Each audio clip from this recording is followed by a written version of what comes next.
For family, Kevin said. He stood inside Juniper Hearth cabin with one hand on the open door.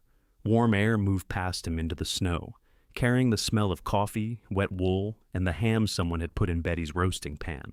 Betty Porter stood on the step, with snow caught around the toes of her boots. The key in her right hand was useless. Kevin had changed the lock. Behind him, people Betty knew were trying not to look at her. Coats covered the wall hooks. Overnight bags crowded the bench Donald had built beside the stove. Someone had moved Betty's gloves and mail into a wooden crate under the window. Kevin kept his voice low. He was 42, but in that moment he had the careful expression he had used as a boy when he wanted to make a selfish decision sound reasonable. "Mom, it's Christmas. We can sort out the booking issue later." "The booking issue? You knew people were coming. I knew you wanted to come. I told you the cabin wasn't available. It's a family cabin." Betty looked at the new brass lock, then at the fresh scratches around the screws. Kevin had done the job in a hurry. A dark vehicle waited near the trail gate. Carolyn Armstrong stood beside it with a canvas document case held against her coat. She had driven up from Ely with Betty and had said almost nothing after they saw the extra cars. Kevin noticed her now. "Who's that?" "Someone you should have waited to meet," Betty said. The wind pushed loose snow across the porch. Betty's left shoulder ached from the cold, and she tucked that arm closer to her side. She didn't argue. Not yet. She stepped back from the doorway and looked past Kevin into the room that had been called worthless when it was handed to her. 11 weeks earlier, nobody in the family had wanted Juniper Hearth at all. Donald Porter had been dead for nearly 2 years when the last of his estate papers were finally spread across Joan Willis's dining table in Ely. The delay hadn't come from mystery or family fighting. Donald had left ordinary complications. The duplex needed repairs before it could be valued. 2 savings certificates had different maturity dates. A truck had been sold. Bills had arrived late. By the time the family sat down together, grief had been handled so often that it had taken on the feel of paperwork. Betty was 68. Joan, her younger sister, was 64. They sat across from each other while Kevin occupied the chair at the head of the table. That had been Donald's place whenever the family ate at Joan's house, though nobody mentioned it. Joan had made coffee. She kept getting up to refill cups that weren't empty. Kevin studied the asset sheet with a yellow marker in his hand. "So, the duplex is settled," he said. "Aunt Joan keeps it, and the remaining savings are divided according to the agreement." Joan stopped beside the counter. "That's what Daddy wanted." Betty looked at her. "Did he tell you that?" "It's in the will." That wasn't quite an answer. Joan knew it, and Betty knew she knew it. Donald's will gave Joan the duplex. Kevin received a large part of the remaining savings, with Joan receiving the rest. Betty's name appeared beside a short description near the bottom of the family accounting. Juniper Hearth Cabin, White Pine Road, condition poor, value undetermined. Kevin tapped that line with the marker. "And Mom gets the cabin." Betty read it again. "The will doesn't say that." "No, but you were the one who used it with Granddad." "I helped him there." "Right. So, it makes sense." Joan carried the coffee pot back to the table. "Daddy always connected that place with you. He built it before Kevin was born. He took both of us there." "Yes, but you liked it." Betty almost laughed. The cabin had no working bathroom the last time she saw it. Part of the porch leaned away from the building. Donald had kept tools there, patched the roof, cleared the gate, and refused every suggestion that he sell. Liking it had never entered the discussion. "What exactly am I being given?" Betty asked. Kevin leaned back. "The cabin, the land around it, whatever's there." "And the taxes?" "Well, yes. The repairs." Kevin set down the marker. "Mom, nobody's saying it's perfect." Joan placed the coffee pot on a folded towel. She had always disliked silence between other people. She filled it even when silence was doing useful work. "The estate can't keep paying expenses on a place nobody uses," she said. "The insurance company wouldn't renew the old policy. The roof was already questionable when Daddy died. So, it's uninsured. At the moment. And neither of you wants it." Kevin rubbed his forehead. "That isn't fair." Betty waited. He lowered his hand. "It's an uninsurable burden. That's what the agent called it. There it was. Not a gift, not even a poor inheritance. A burden they wanted carried out of their accounting." Betty had spent most of the previous year in the back bedroom of Kevin's house. At first, he had called it temporary. She'd sold her small rental after the owner announced renovations, and Kevin told her to stay with him until Donald's estate was settled. Temporary became a mattress, 6 boxes, and one narrow shelf in the bathroom. Kevin's house looked large from the street, but there was never room for Betty's things. 2 weeks before the meeting, he had begun mentioning a home office. Once this is done, he said now, you'll have options. What options? You could sell the cabin for salvage. Maybe someone wants the lumber or the stove. Then you could use the money for a deposit on an apartment. Joan sat down and folded her hands. That may be the sensible thing. Betty looked from her sister to her son. They had discussed this before she arrived. Kevin's marker, Joan's careful coffee, the printed estimate from a salvage company clipped behind the asset sheet. None of it had appeared by accident. How much did they offer? Betty asked. Kevin hesitated. We haven't got a firm offer. How much? 8,000 if access is clear. Betty thought of Donald replacing the porch boards one at a time because he refused to throw away sound lumber. She remembered him oiling the iron hinges and writing every visitor's arrival in the cabin register. He had maintained Juniper Hearth for reasons he never explained. Even after his knees made the slope difficult, Kevin pushed the estimate toward her. It would cost more than it's worth to make it safe. Have you been inside? I drove past. The road doesn't pass the cabin. I went to the gate. So you haven't been inside? Kevin's mouth tightened. The roof didn't look good. Betty moved the estimate aside. Where are the keys? Joan looked at Kevin. That small movement told Betty something else. Joan had them, and Kevin already knew she did. Joan opened a kitchen drawer and removed a plain envelope. Donald's handwriting crossed the front. Juniper. Front, shed, gate. There was no message beneath the words. Inside were 3 keys on a brass ring and a small round tag darkened by years of handling. Betty held out her hand. Joan didn't give her the envelope immediately. There are still release forms, she said. We should finish everything together. What do the forms release? They confirm that we accept the distribution and won't come back later over the estate. Have you signed? Joan glanced toward the papers beside Kevin. Most of mine. That means no. It means the cabin expenses need to stop. Betty kept her hand out. Joan finally placed the envelope in it. Kevin watched the keys disappear into Betty's purse. You're not really planning to live there. I'm planning to look at it. It's October. I know what month it is. White Pine Road gets snow early. I know where the road is. Kevin exhaled and looked toward the window. I'm trying to keep you from spending what little savings you have. That hurt because part of it was true. Betty had enough money to manage for a while, not enough to make foolish choices without consequences. Kevin knew the amount because he had helped move her bank statements when she came to his house. Somewhere along the way, helping had become permission to judge. Betty slipped the asset sheet into a folder. I'll sign nothing until I see the cabin. Joan's chair creaked as she shifted. Then when? When I know what you're asking me to accept. Kevin reached for the salvage estimate. Fine. Look at it. Just don't turn this into a project. Betty met his eyes. You've already decided it isn't one. She left Joan's house with the folder under her arm and Donald's keys in her coat pocket. At Kevin's, she packed before he came home. She didn't take everything. 6 boxes wouldn't fit in her car, and she had no idea whether the cabin was dry. She chose 2 pairs of work pants, sweaters, underclothes, a winter coat, towels, a saucepan, her medicine, and the good wool blanket Donald had given her years ago.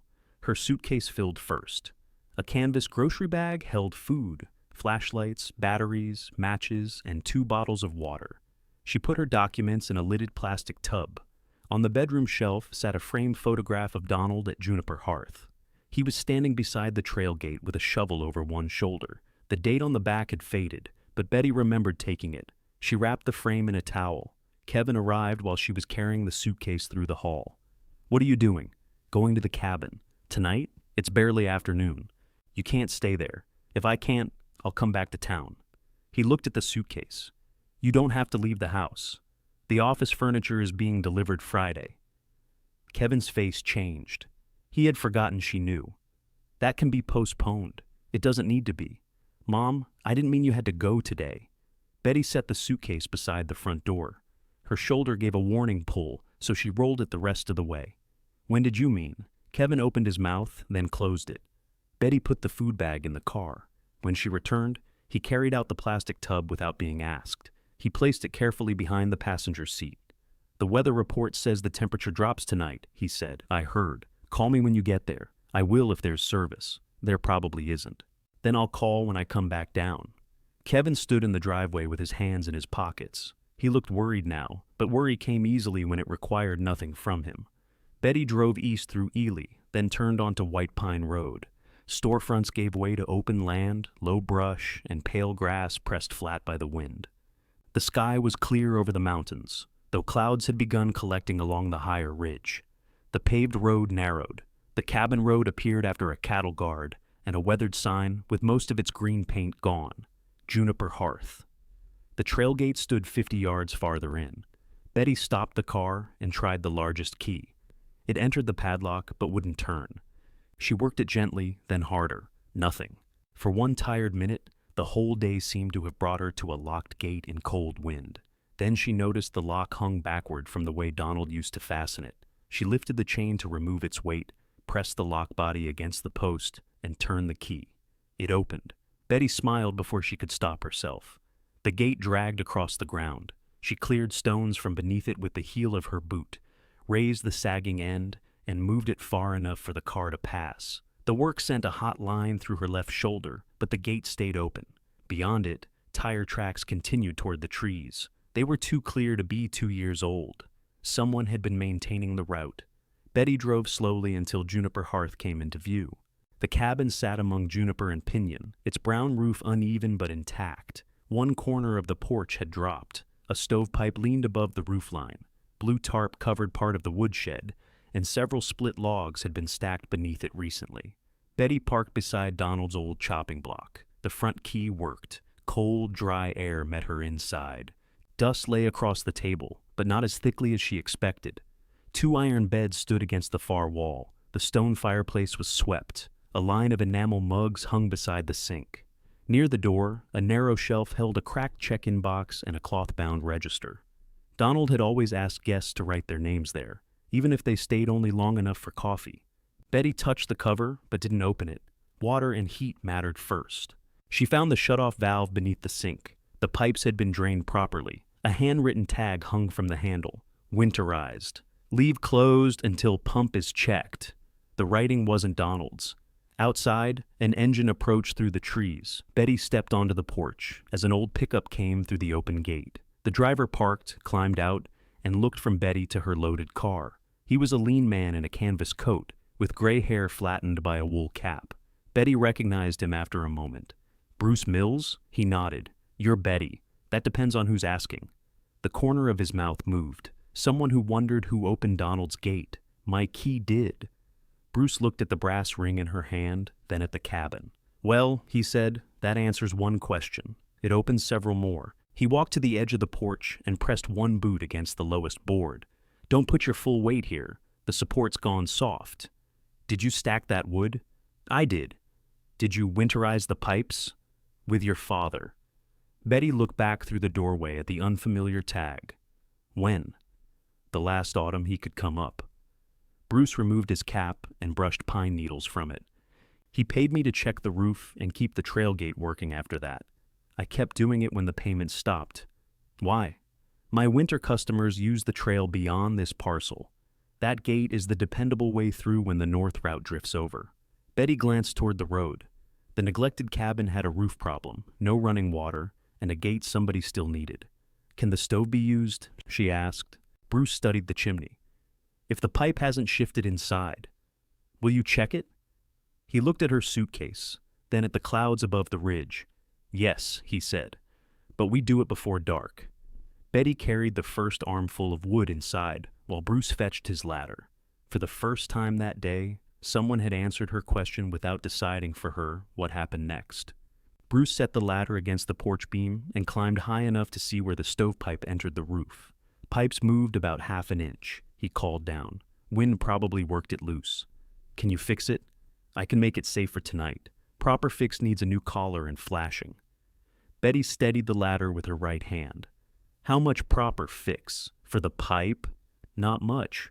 Roof is another conversation. I assumed it would be." Bruce came down for a wrench, then stopped beside her. "How's that shoulder?" Attached. That wasn't what I asked. It's sore. Then stop holding the ladder like you're keeping the building upright. She released it. The ladder didn't move. Bruce carried a tool bag inside and checked the stove from below. He removed 2 sections of pipe, brushed out a clump of old nesting material, and fitted them together again. Betty swept the hearth and laid out kindling.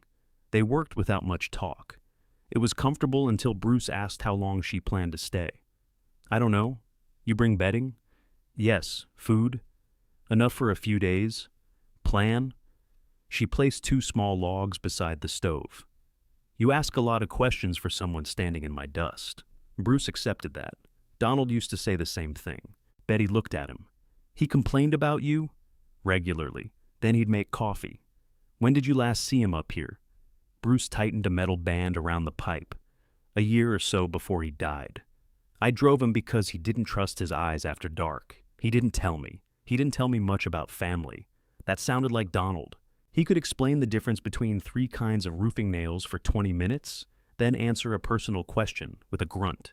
Bruce went outside again. Betty opened the stove damper and checked it with a flashlight. The iron was dirty, but solid. She remembered Donald showing her how to start a cold stove without smoking up the room. Small flame first, warm the pipe, then add wood. She twisted a sheet of newspaper, placed dry twigs above it, and struck a match. The flame caught. Smoke rose into the pipe instead of spilling into the room. Bruce returned as she added the first split log. That's one thing working, she said. Don't get fond of the number. We haven't checked the pump. The cabin warmed slowly. While the fire settled, they carried Betty's things inside. Bruce took the suitcase and plastic tub. Betty carried the food bag and wool blanket. He set the suitcase near the bed, closest to the stove. This one gets less draft. You've slept here? Plenty of times. Your father and I used to leave before daylight when we were clearing the upper root.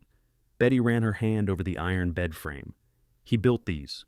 I know. They weigh more than my truck. He believed furniture should survive the people who owned it. Bruce smiled. That sounds like him. Outside, the light had begun to thin. Bruce checked the hand pump in the small utility enclosure behind the cabin. The handle moved, but no water came. Could be the line, Betty said. Could be the seal. Do you have primer water? In the truck. He brought back a plastic jug. Betty held the flashlight while he removed the cap from the pump head and poured water into the opening. He worked the handle several times. Metal squeaked. Nothing happened. Again, Betty said. Bruce added more water. The pump coughed, spat air, then sent a rusty stream into the basin. A few strokes later, the water ran clear. Betty filled a glass jar and held it toward the flashlight. No dirt settled at the bottom. It should still be tested, Bruce said. I won't drink it tonight. You can wash with it. That improves the property considerably. You should have seen yourself when you walked in. She gave him the jar. You didn't look polished either. The pump was the first good surprise. It didn't make the cabin ready, but it meant she could flush the small toilet after they reopened its line. It meant she could clean without carrying water from town. It meant one problem had an ordinary answer. Bruce closed the enclosure and showed her where the drain valve sat. If it gets too cold and the stove goes out, close the supply and drain everything again. I remember. I'm telling you because frozen pipes don't care what you remember. Betty let that pass. What do you need from the gate? Access for 6 winter trips already booked. I bring small groups to the East Trail, nothing loud, no large vehicles. We've used the route for years, and Donald allowed it. Yes. Did he charge you? Bruce rubbed a thumb along the edge of his cap. Not exactly. I maintained the gate, cleared snow near the cabin, and fixed what I could. That's charging you. He just didn't send an invoice. Bruce considered that. Fair enough. I won't interfere with the trips already booked. His shoulders eased slightly. But you tell me the dates, Betty said. You close the gate every time, and nobody uses the cabin without asking me. I've never brought customers inside. I'm saying it now, so we both know. All right. Betty took a notepad from her food bag and wrote down his telephone number and the dates he could remember. The final trip was scheduled in early January. You may want to talk to the cooperative, he said. Those bookings run through them. What cooperative?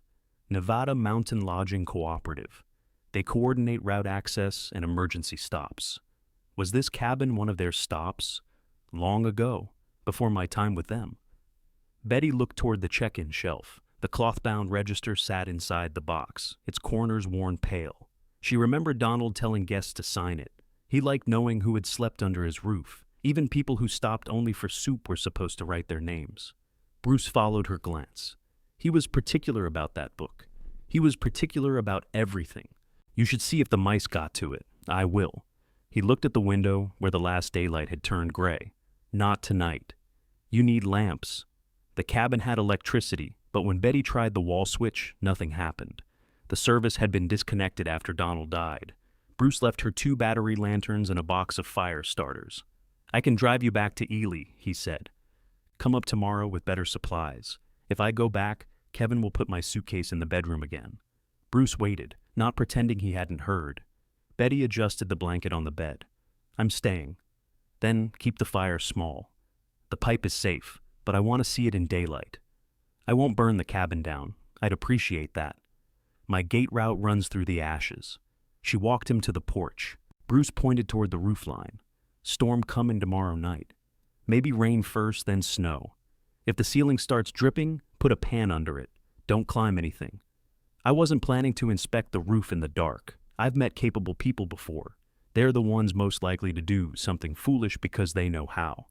Bruce drove away, closing the gate behind him. Betty stood on the porch until his taillights disappeared among the trees. The quiet afterward was complete enough that she heard the stove ticking inside. She called Kevin before the signal weakened. He answered on the 4th ring.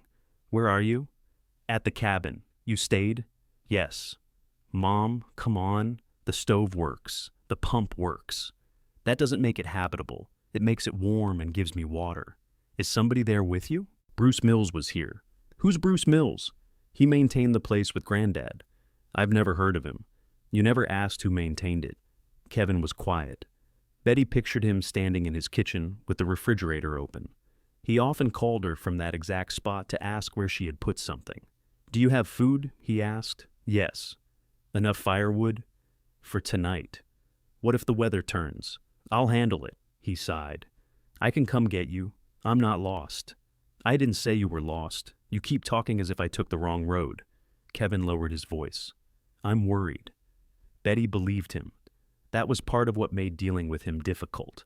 He worried sincerely, then arranged things for his own convenience and called the result care.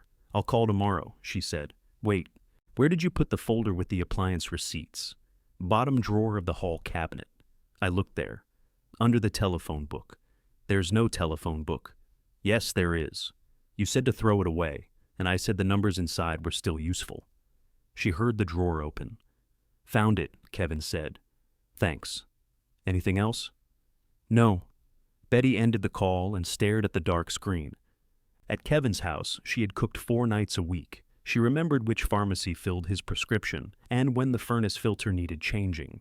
She took in packages, waited for repair workers, cleaned the refrigerator, and replaced things before he noticed they were low. She had told herself those tasks made her part of the household. Kevin had never asked her to do most of them. She had started because she wanted to help, then continued because being useful felt safer than being temporary. He had needed the location of a receipt. He hadn't needed her in the room where the receipt was kept. The stove gave a small pop. Betty added 1 log and set a saucepan of water on top. She washed dust from a mug, opened a can of soup, and ate at Donald's table. The chair wobbled. She folded a piece of cardboard and pushed it beneath one leg. Her phone rang again. This time, it was Joan. Kevin said, "You're staying up there. For tonight." "Is that safe?" "Safer than both of you seem to think." Joan paused. "I didn't mean to make you feel pushed out today. You brought the keys to the meeting but didn't put them on the table. What does that have to do with pushing you out? You were going to give them to me after I signed. I wanted the estate finished. So did I. Then why didn't you sign? Because nobody could explain what I was accepting." Joan made a tired sound. "The cabin. You're accepting the cabin and giving up questions about everything else. The will is clear. Then my questions can't hurt it." Joan went silent. Betty didn't enjoy pressing her. For most of their lives, she had done the opposite. When Joan needed money in her 20s, Betty helped without telling Donald. When Joan missed family dinners, Betty supplied excuses. After their mother died, Betty handled the clothes, the kitchen, and the condolence cards because Joan couldn't bear to start. Betty had once thought protecting her sister was the same as being close to her. Now Joan said, Daddy wanted us to look after each other. Did he say I should take the property nobody inspected? It isn't like that. How is it? I don't want to fight. Betty rubbed her shoulder. Neither do I. I want straight answers. You always think I'm hiding something. No. Usually I pretend you aren't. The words surprised them both. Joan's breath caught softly over the phone. Betty nearly apologized. That was the old pattern. She would soften the moment, Joan would accept the softer version, and the original question would disappear. Instead, Betty waited. Finally, Joan said, the property file was thin. Daddy kept most of the cabin records himself. Where? I don't know. We found tax notices, repair receipts, and an old map. Nothing that made the place look valuable. That isn't what I asked. I don't know where the rest is. Betty believed that answer, though not all the ones around it. Did he talk to you about Juniper Hearth before he died? Not really. Joan. He asked if the gate was still being kept clear. That was all. When? During his last winter? And what did you tell him? That I assumed it was. You assumed Bruce was doing it? I didn't know Bruce's name. Then who? Joan took too long. I thought you were checking on it, she said. Betty looked around the cold edges of the room. Why would you think that? Because Daddy talked about the cabin as if you knew what he was doing up there. He hadn't spoken to me about it in years. Well, I didn't know that. There was the small truth Joan had been avoiding. While Kevin treated the cabin as unwanted estate debris, Joan had believed Donald still connected Betty to it. She had kept that belief out of the family accounting because it complicated the clean division she wanted. Betty looked at the register again. Bring me copies of every cabin paper you found. You can look at them when you come down. No, make copies. I have work tomorrow, so do I. Joan hesitated. What work? Finding out whether I have a roof. After the call, Betty washed the saucepan with warmed pump water. She placed it upside down on a towel and swept a clear path from the bed to the stove. She opened her suitcase and hung 2 sweaters on Donald's wooden pegs. Then she removed the framed photograph and set it on the check-in shelf beside the cloth-bound register. Donald's face looked back at the gate he had kept open for reasons none of them had bothered to understand. Betty still wanted Joan to bring the papers. She still wanted Kevin to see that she could make a home without becoming a burden in his. Those wants had followed her up White Pine Road, packed as carefully as the wool blanket. She could see them now, which didn't mean she knew how to set them down. Before going to bed, she wrote 3 things on her notepad: roof inspection, electric service, water test. Underneath, she added Joan's copies and Bruce's booking dates. The fire settled into a steady red glow.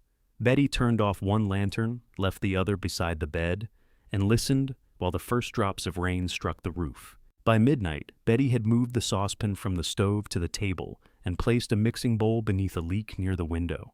A second leak appeared above the empty bed. She pulled its mattress away from the wall and spread a towel across the floor. Rain tapped the metal bowls with an uneven rhythm. Every few minutes, a colder gust pressed through the gaps around the window frame. At 1 in the morning, water began running down the inside of the stone chimney. Betty added another bowl and checked the stovepipe. The fire remained steady. Nothing hissed or smoked, but the damp line widened along the ceiling. She called Bruce. He answered with a rough, sleepy voice. Is there smoke? No. Is water touching the pipe? Not yet. Put something under it and keep the fire low. I'll come at first light. I'm sorry I woke you. I gave you my number. That doesn't mean you expected me to use it. I expected the roof to leak. I hoped it would have the manners to wait until morning. Betty sat at the table after the call. She kept her coat over her night clothes and watched the ceiling instead of sleeping. The cabin was no longer simply a place Kevin and Joan didn't want. It was a building with specific failures, and each one required money, labor, or a decision. That was easier to face than their pity. At dawn, the rain changed to wet snow. Bruce arrived with a roll of tarp, 2 ladders, and a thermos. He found Betty standing on the porch with the bowls emptied and stacked beside the door. You sleep at all? Enough. That means no. It means the roof didn't fall. He handed her the thermos. Coffee? You brought 1 cup. You own cups. Betty poured coffee into an enamel mug while Bruce walked around the cabin. He studied the roof from the ground, then climbed the taller ladder. He didn't step onto the shingles. After several minutes, he came down. The north side is worse than I thought.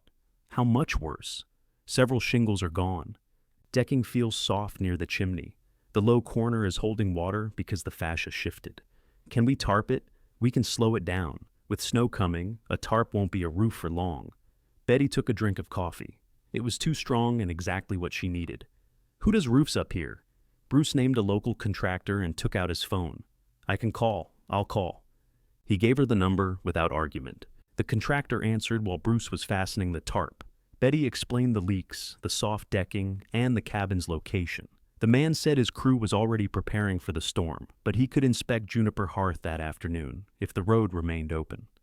What does an inspection cost? Betty asked. Nothing if you're considering the work.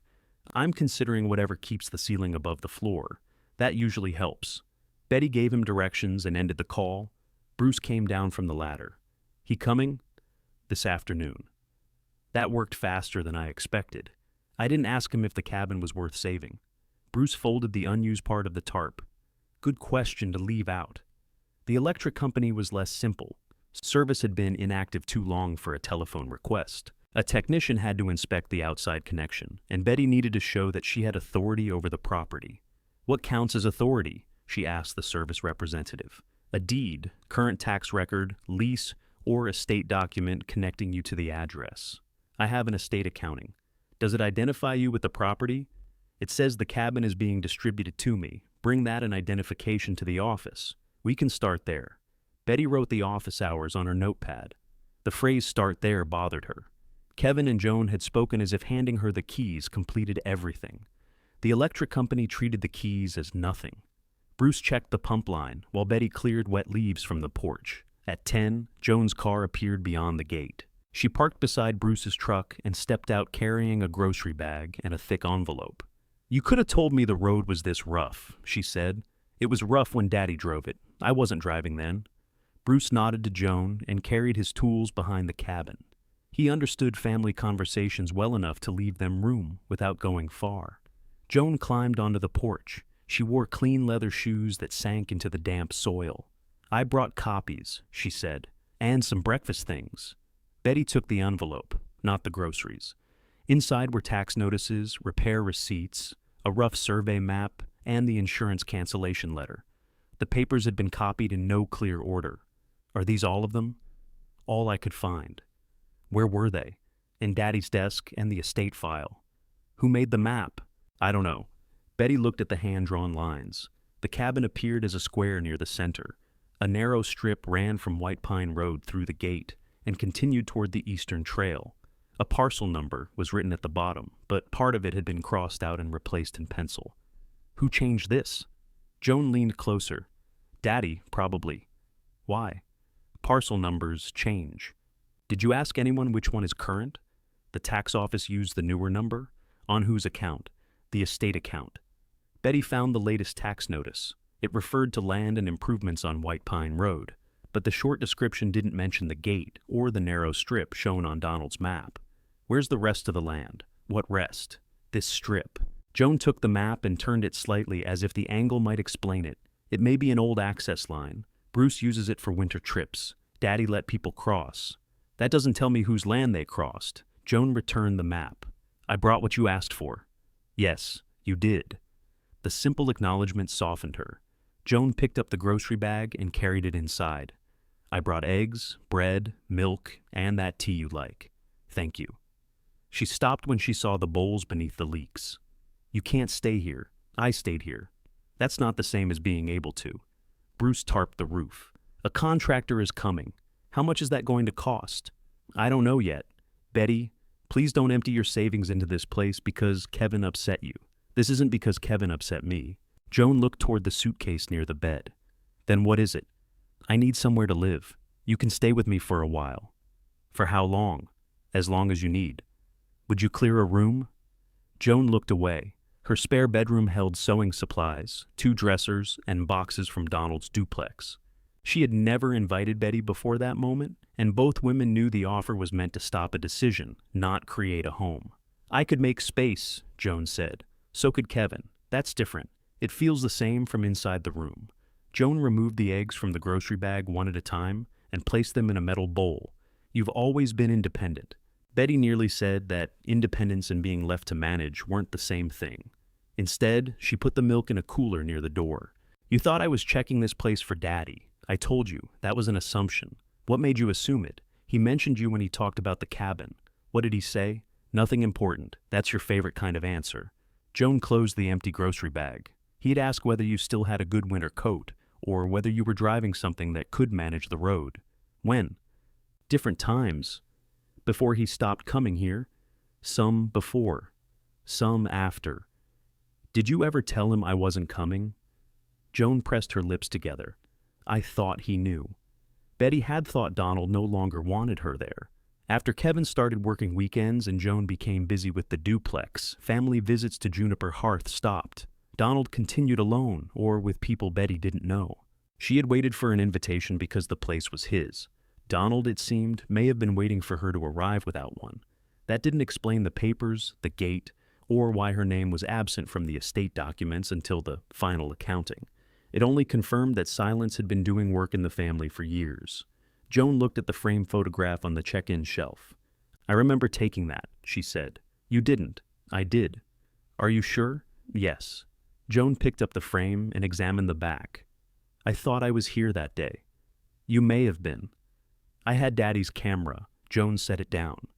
The edge of the frame caught the cloth-bound register and pushed it sideways. The old check-in box shifted against the wall. Betty caught the register before it fell. A faded blue stamp showed on the inside cover. Nevada Mountain Lodging Cooperative. Beneath the stamp, Donald had written a date and a short note. Continued from Lodge Register. Original log retained under old parcel file. Betty read it twice. Joan was putting on her coat. What is it? Did you see another guest book in Daddy's papers? No. One called the Original Lodge Register? Joan shook her head. This is the only cabin book I remember. Betty opened to the first written page. The entries began years after Donald built the cabin. Names, arrival dates, weather notes, and trail conditions filled the lines. Some visitors had drawn small maps or thanked Donald for pulling vehicles from snow. Near the bottom of several pages, Donald had added maintenance notes in darker ink. Gate chain replaced, east marker reset, see original log, parcel reference unchanged. The same instruction appeared again 2 years later. Original lodge entry controls. Old parcel file. Betty felt Joan watching her. What does that mean? Joan asked. I don't know. It may mean nothing. Daddy wrote reminders everywhere. He repeated this one. Joan reached toward the book. Betty didn't pull it away, but she kept both hands on it. Do you recognize the number on the map? Betty asked. No. Did the person handling the estate search the old parcel file? I gave them everything we had. That isn't the same question. I don't know what they searched. Bruce knocked once on the open door before entering. Snow had melted across the shoulders of his coat. The roofer called me. He's 20 minutes out. Betty showed him the map, keeping the register open beside it. Have you seen this parcel number? Bruce read it slowly. Not in years. Where did you see it? On the old gate markers, I think. Donald replaced them after the cooperative changed its route system. What was the original lodge register? Bruce glanced at the cloth-bound book. Older guest log, maybe. There was one before this. Where? I never saw it. Donald mentioned it when he argued with the cooperative about access. What argument? Bruce took off his cap. They wanted to move winter traffic to the north route. Donald said their records showed why this gate had to remain available. Did they? I don't know. They kept using this route. Joan picked up her purse. Betty, don't turn a note in a guest book into something it isn't. I don't know what it is. Exactly. That's why I'm going to ask. The roofer arrived before Joan left. He inspected the attic space, measured the roof, and pressed a moisture meter against the ceiling. Then he walked Betty and Bruce around the north wall. The tarp buys a few days, he said. Maybe less if the snow gets heavy. What has to be done? Strip the north side, replace damaged decking, reset the chimney flashing, repair the low corner, and seal the ridge. South side can wait, but doing both now is smarter. How much? He checked the figures on his clipboard. $18,000 for the emergency job, materials and labor. Half to schedule, the rest when it's dry. Joan stared at Betty. That's almost everything you have. The roofer looked down at his clipboard. He had no wish to stand inside a family argument. When can you start? Betty asked. Tomorrow morning, if I order materials within the hour. Snow touched the shoulders of her coat and melted there. Betty thought of Kevin's spare room, Joan's unmade offer, and the estate release waiting on the dining table. Then she looked at the straight walls, the working pump, and the narrow strip on Donald's map. Order them, she said. Joan closed her eyes briefly. Betty wrote the deposit check on the cabin table. Her hand remained steady, though the amount left little room for another serious repair. The deliberate choice worked. Before the roofer drove away, his crew was scheduled and the materials were reserved. It also fixed Betty to the cabin in a way the family accounting hadn't. She could no longer inspect it, dislike it, and walk away untouched. After Joan left, Betty copied every reference from the register onto her notepad. The old parcel number appeared 4 times. The original log appeared 3. At the bottom of the cooperative stamp, a mailing address had faded almost completely. Only the organization's name remained clear. Betty placed the estate copies in the plastic tub and kept the register beside her. Then she called the number Bruce found for the Nevada Mountain Lodging Cooperative. The office was closed, so she left her name, the cabin address, and one careful question about an original lodge guest log. When she ended the call, the new roof materials were already on their way to White Pine Road. The trucks arrived shortly after sunrise. 3 workers unloaded ladders, plywood, bundles of shingles, and a covered bin for the old roofing. The contractor showed Betty where they would begin, then asked her to keep clear of the north side while material came down. Bruce arrived with breakfast biscuits and a portable heater. I thought the electric service was still off, Betty said. It is. This runs on propane. Does it leak? Only when insulted. He set it near the table and checked every connection before lighting it. Work started above them. Boots crossed the roof. Old shingles scraped over the edge and landed in the bin. Each heavy impact shook dust from the rafters. Betty moved her bed, suitcase, and food into the corner farthest from the chimney. She covered the check-in shelf with a clean sheet, then wrapped the register in a towel and placed it inside the plastic tub with the estate papers. By mid-morning, her shoulder hurt from lifting things she should have asked Bruce to move. She tried to hide it by keeping her left arm close to her body. Bruce noticed. Sit down. I've been sitting. You've been bending over in a chair. That's different. I need to clear the cabinet. No, you want to clear the cabinet because people are working and you don't like being the only person still. Betty stared at him. Bruce picked up the cabinet himself. Where does this go? Beside the other bed. Thank you. That didn't require gratitude. It wasn't gratitude. It was proof I can give an instruction. He carried the cabinet across the room. Betty sat at the table with a cup of tea. The sharp pull in her shoulder eased when she stopped pretending it wasn't there. Her phone rang near noon. Kevin's name appeared on the screen. How bad is the roof? He asked. Bad enough to replace half of it. You hired someone? Yes. For how much? Betty watched a strip of damaged roofing slide past the window. I'm handling it. Mom, I need a number. No, you want one. Joan told me it was $18,000. Betty closed her eyes. Joan had taken less than a day to tell him. That was my information to share. She's worried about you. So she called the person who wants me to sell. I'm your son. Stop talking like I'm some developer waiting to knock the place down. You brought me a salvage estimate before I saw the cabin. Because you need money to live. I need a place to live. You had one. Betty looked at the bed pushed against the wall and the towel-wrapped register in the plastic tub. I had a room you needed back. Kevin didn't answer immediately. I said the desk could wait. The desk was ordered. That doesn't mean I was throwing you out. No, it means you expected me to move when the furniture arrived. Where are you going to sleep while they tear the roof off? Under the part they aren't tearing off. Mom? The word came out tired and embarrassed, as if she were the one forcing an unpleasant truth into the conversation. Betty lowered her voice. You don't get to approve my spending. I'm trying to keep you from making a mistake. You gave me the cabin. The estate gave you the cabin. Then stop treating it like it still belongs to everybody else. Kevin was quiet long enough for her to hear someone speaking in the background at his office. I'll come up Saturday, he said. Ask first. I'm asking now. No, you're announcing. Another pause followed. May I come up Saturday? Yes. Call before you leave at Ely. All right. It was a small boundary, almost plain enough to miss, Kevin had asked. Betty wrote Saturday beside his name on the notepad, then returned the phone to the table. By late afternoon, the workers had opened the soft section near the chimney. Water had darkened 2 sheets of decking. The contractor brought Betty outside and showed her the damage from the ladder. "It hasn't reached the main rafters," he said. "That's the good news. And the bad? We need 2 more sheets than I included. Does that change the price?" "No. I allowed for some damage." Betty looked up at the exposed section. "Can you close it before dark?" "That's the plan." The Nevada Mountain Lodging Cooperative returned her call while the new decking was being nailed down. "This is Carolyn Armstrong," the woman said. "I'm the director. You left a message about Juniper Hearth." "Yes. I found your stamp in a guest register. Is the cabin still standing?"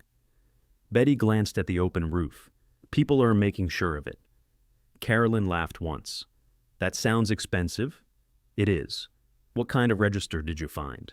Betty described the cloth cover, the date of the first entry, and Donald's notes about the original lodge log. She read the obsolete parcel number from her notepad. Carolyn asked her to repeat it. "That prefix hasn't been used in a long time," she said. "Do you recognize it?" "I recognize the format. Our older properties were filed by route and parcel, not street address." "Would the cooperative have the original log?" "Possibly. Our records were moved twice. Some are stored in Carson City, and some are still here." "Can you check?" "I can, but I need to understand why you're asking." "My father died. The family treated the cabin as part of his estate, but the papers don't explain the gate strip or the old number. The register keeps pointing back to an earlier log." Carolyn didn't answer for a moment. "Who controls the trail gate now?" she asked. "I have the key." "That wasn't quite my question. It's the answer I have." "Fair enough. Bruce Mill's still using the route?" "He has 6 trips booked. Those are cooperative trips." He said that. Carolyn's tone became more careful.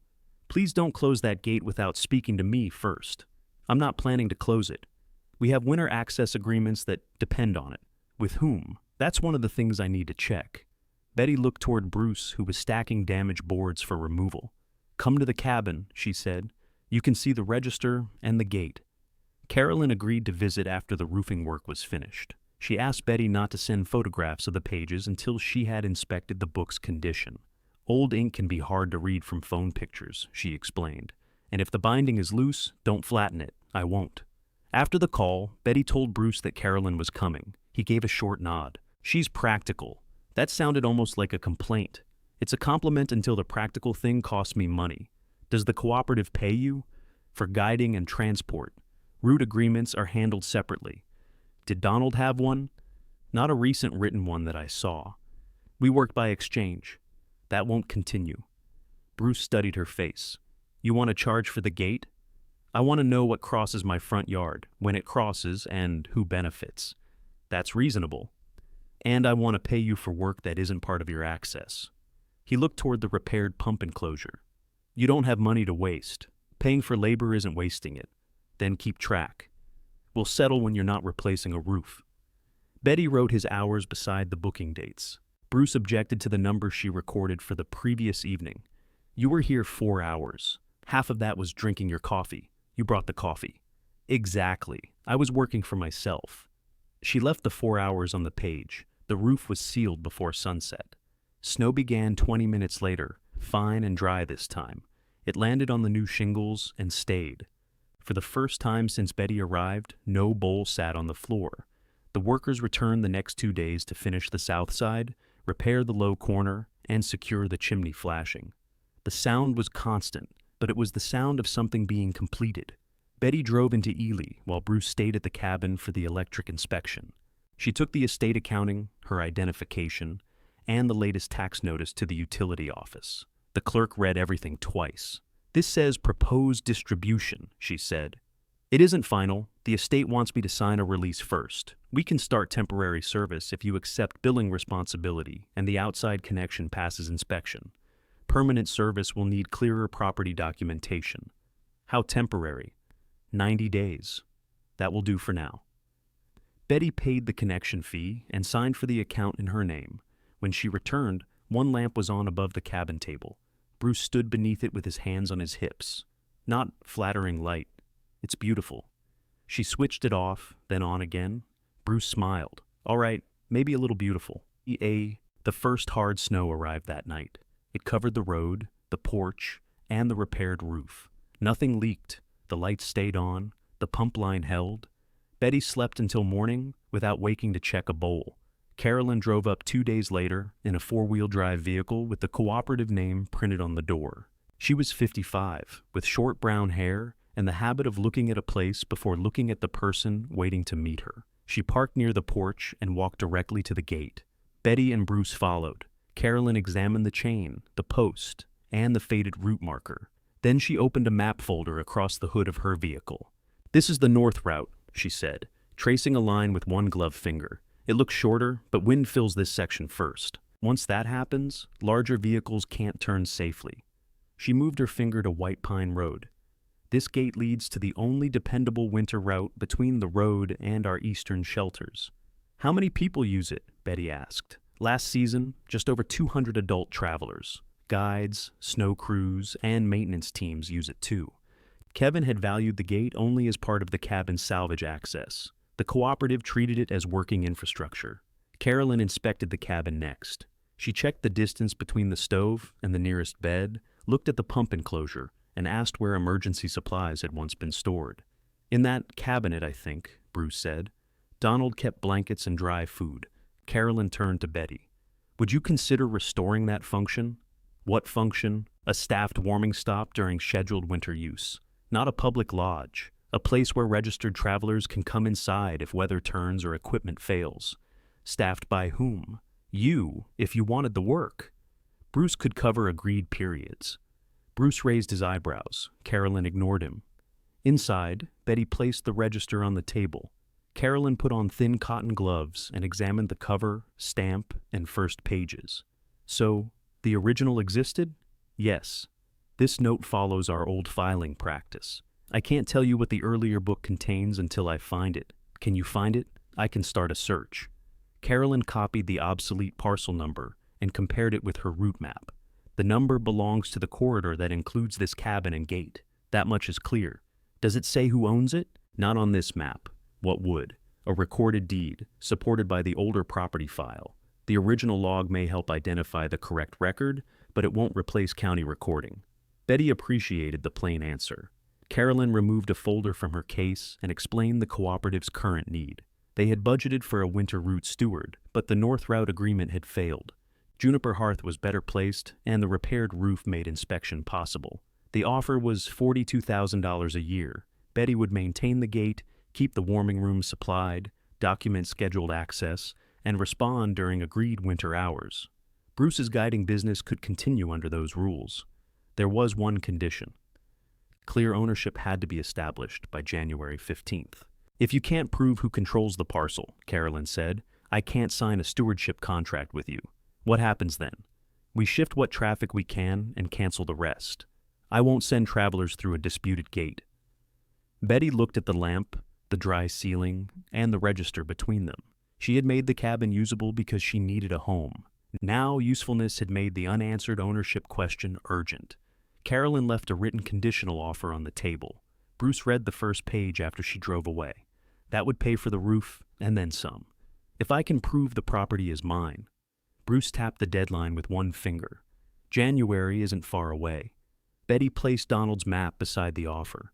Until that afternoon, finding the original log had been a way to understand what her father had kept from her. Now, she had to find it before January 15th, or the first real income the cabin had offered would disappear. The next morning, Betty and Bruce cleared snow from the gate before it froze into a hard ridge. Bruce pushed the heavier shovel. Betty used a flat metal scraper around the chain and lower hinge. Her shoulder objected whenever she reached too far, so she worked close to her body and moved slowly. A cooperative route marker had been bolted to the eastern post years earlier. Its paint had peeled into thin green curls. Ice filled the space behind it. Bruce removed the lower bolt to clear the hinge. "Hold this," he said. Betty supported the sign while he worked the upper bolt free. When the marker came away, several numbers appeared on the wood beneath it. They had been cut into the post with a narrow chisel. Betty brushed snow from the grooves. "That's the old parcel number, most of it." The final two characters were hidden beneath a metal brace Donald had added later. Bruce loosened one screw and turned the brace aside. The complete number matched the map and the repeated entries in the register. "Did Daddy cut this?" Betty asked. Bruce ran his thumb across the marks. "Yes." How can you tell? He made the 4 like an open chair, never closed the top. Betty copied the number before Bruce replaced the brace and marker. Why hide it behind a sign? He didn't hide it. The cooperative put the newer route marker over it. Did you install that marker? I helped. Did Donald object? He objected to the bolts, said we were drilling good wood for no reason. That sounds more like him. Bruce looked at the post again. He made me write the old number in my maintenance notes before we covered it. Do you still have those? Maybe. I have boxes of trip records in my shop. Can we look? We can look. Finding is another matter. The number didn't prove ownership. Carolyn had been clear about that. It did confirm that Donald's map, the cabin register, and the physical gate referred to the same parcel corridor. The clue wasn't an old note copied wrong. Donald had preserved it in 3 places. Betty's objective narrowed. She needed the record attached to that number. They finished clearing the gate before the first cooperative vehicle arrived. Bruce opened it for 2 adult travelers and their guide, then closed and locked it after them. Betty wrote the time in a notebook. You don't need to start the access log yet, Bruce said. Someone should have started it years ago. They did. Then people stopped keeping it. People includes you. It does. Bruce signed his name beneath the entry. Just after noon, Kevin called from White Pine Road. I'm at the turn, he said. May I come up? You may. His car arrived 10 minutes later. He had put chains on the rear tires, though the road had already been cleared. He stepped out carrying a new sleeping bag and a cardboard box. I brought things you might need. Inside the box were canned food, work gloves, a carbon monoxide alarm, and an electric kettle. Betty looked at the kettle. The stove boils water. This shuts itself off. I know how a kettle works. I didn't say you didn't. He carried everything inside and stopped under the ceiling lamp. You have power, temporary service, and a new roof. Yes? Kevin walked to the window and looked outside. Fresh shingles showed beneath the thinning snow. It doesn't look as bad. It isn't as bad. You did all this in a week. People who know their work did it. I paid them. He touched the back of a chair, then examined the stove as if the cabin had changed while he wasn't watching. He had expected disorder, damp blankets, and proof that his mother needed rescuing. A dry room gave him no obvious role. Betty plugged in the carbon monoxide alarm. This was useful. Kevin gave a small smile. You're welcome. He unpacked the canned food while she made soup. For a few minutes, they worked together easily. He found bowls without asking.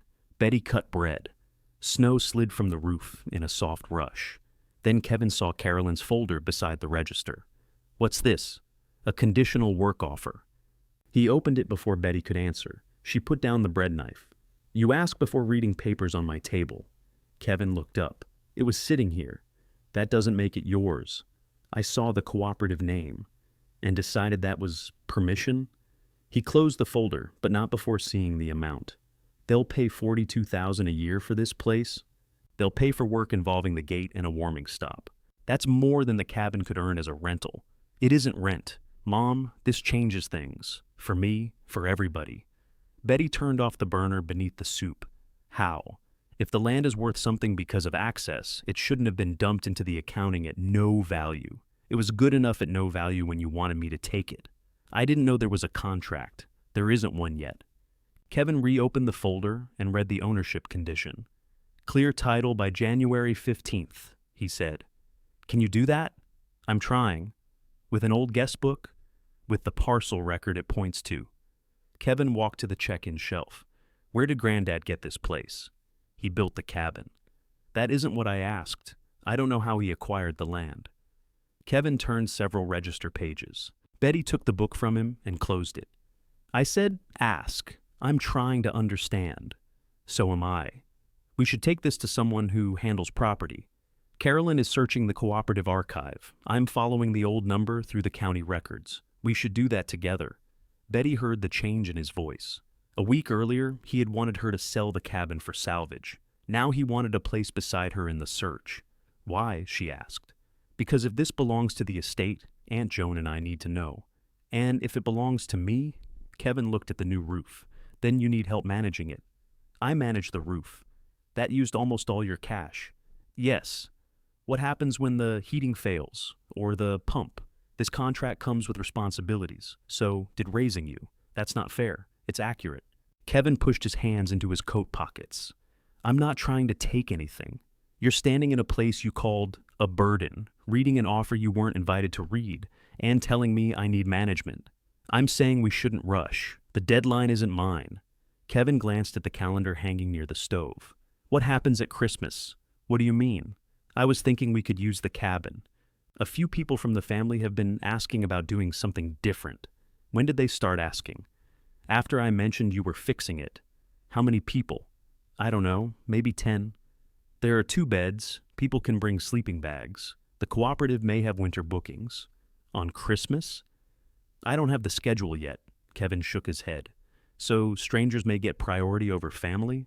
People under a paid agreement would get the dates they booked. There's no agreement yet. There's also no invitation yet. He looked genuinely offended.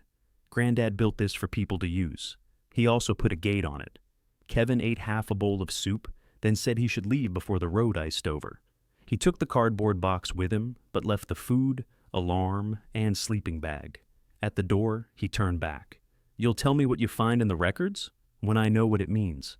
That's not what I asked. It's the answer I have. Kevin left without mentioning Christmas again. Betty watched his car pass through the gate. Before he reached Ely, Joan called, "What is this about $42,000? Betty carried both soup bowls to the sink.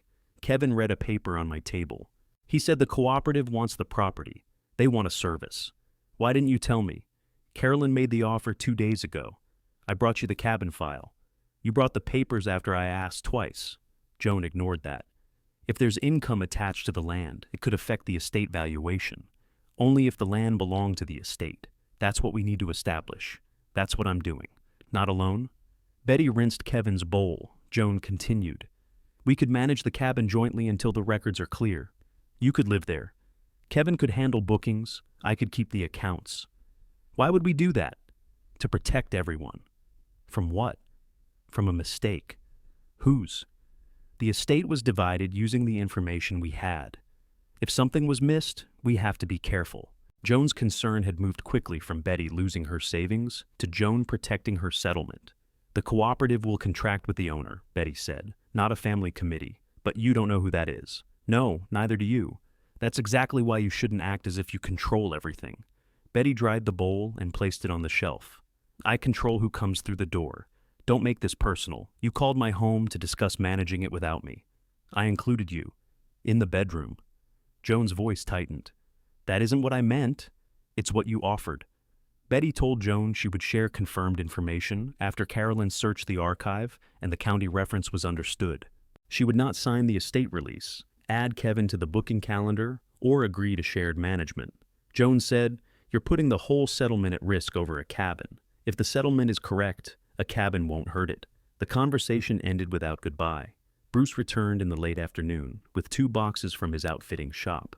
They sat at the table and sorted fuel receipts, route maps, maintenance sheets, and old booking forms. Most papers used the cabin's street description. Several mentioned Donald by name. None identified an owner. Near the bottom of the second box, Bruce found a folded maintenance sheet. The old parcel number appeared in Donald's handwriting beside the words East Gate. Below it, Bruce had signed for replacing a hinge and clearing the ditch. This confirms you worked on the same gate, Betty said. Not who owned it, no, but it closes one hole. Bruce placed the sheet beside Donald's map. Carolyn called before they finished. I found the archive transfer inventory, she said. It lists 1 original lodge guest log for Juniper Hearth under that old parcel number. Do you have it? Not yet. The inventory says it went to off-site storage with several cooperative property files. How long will the search take? I've requested the box. They're short-staffed, and December requests can take weeks. My deadline is January 15th. I know. Can you mark it urgent? I already did. Betty looked at the roof balance receipt, the temporary electric agreement, and the conditional contract. Carolyn continued.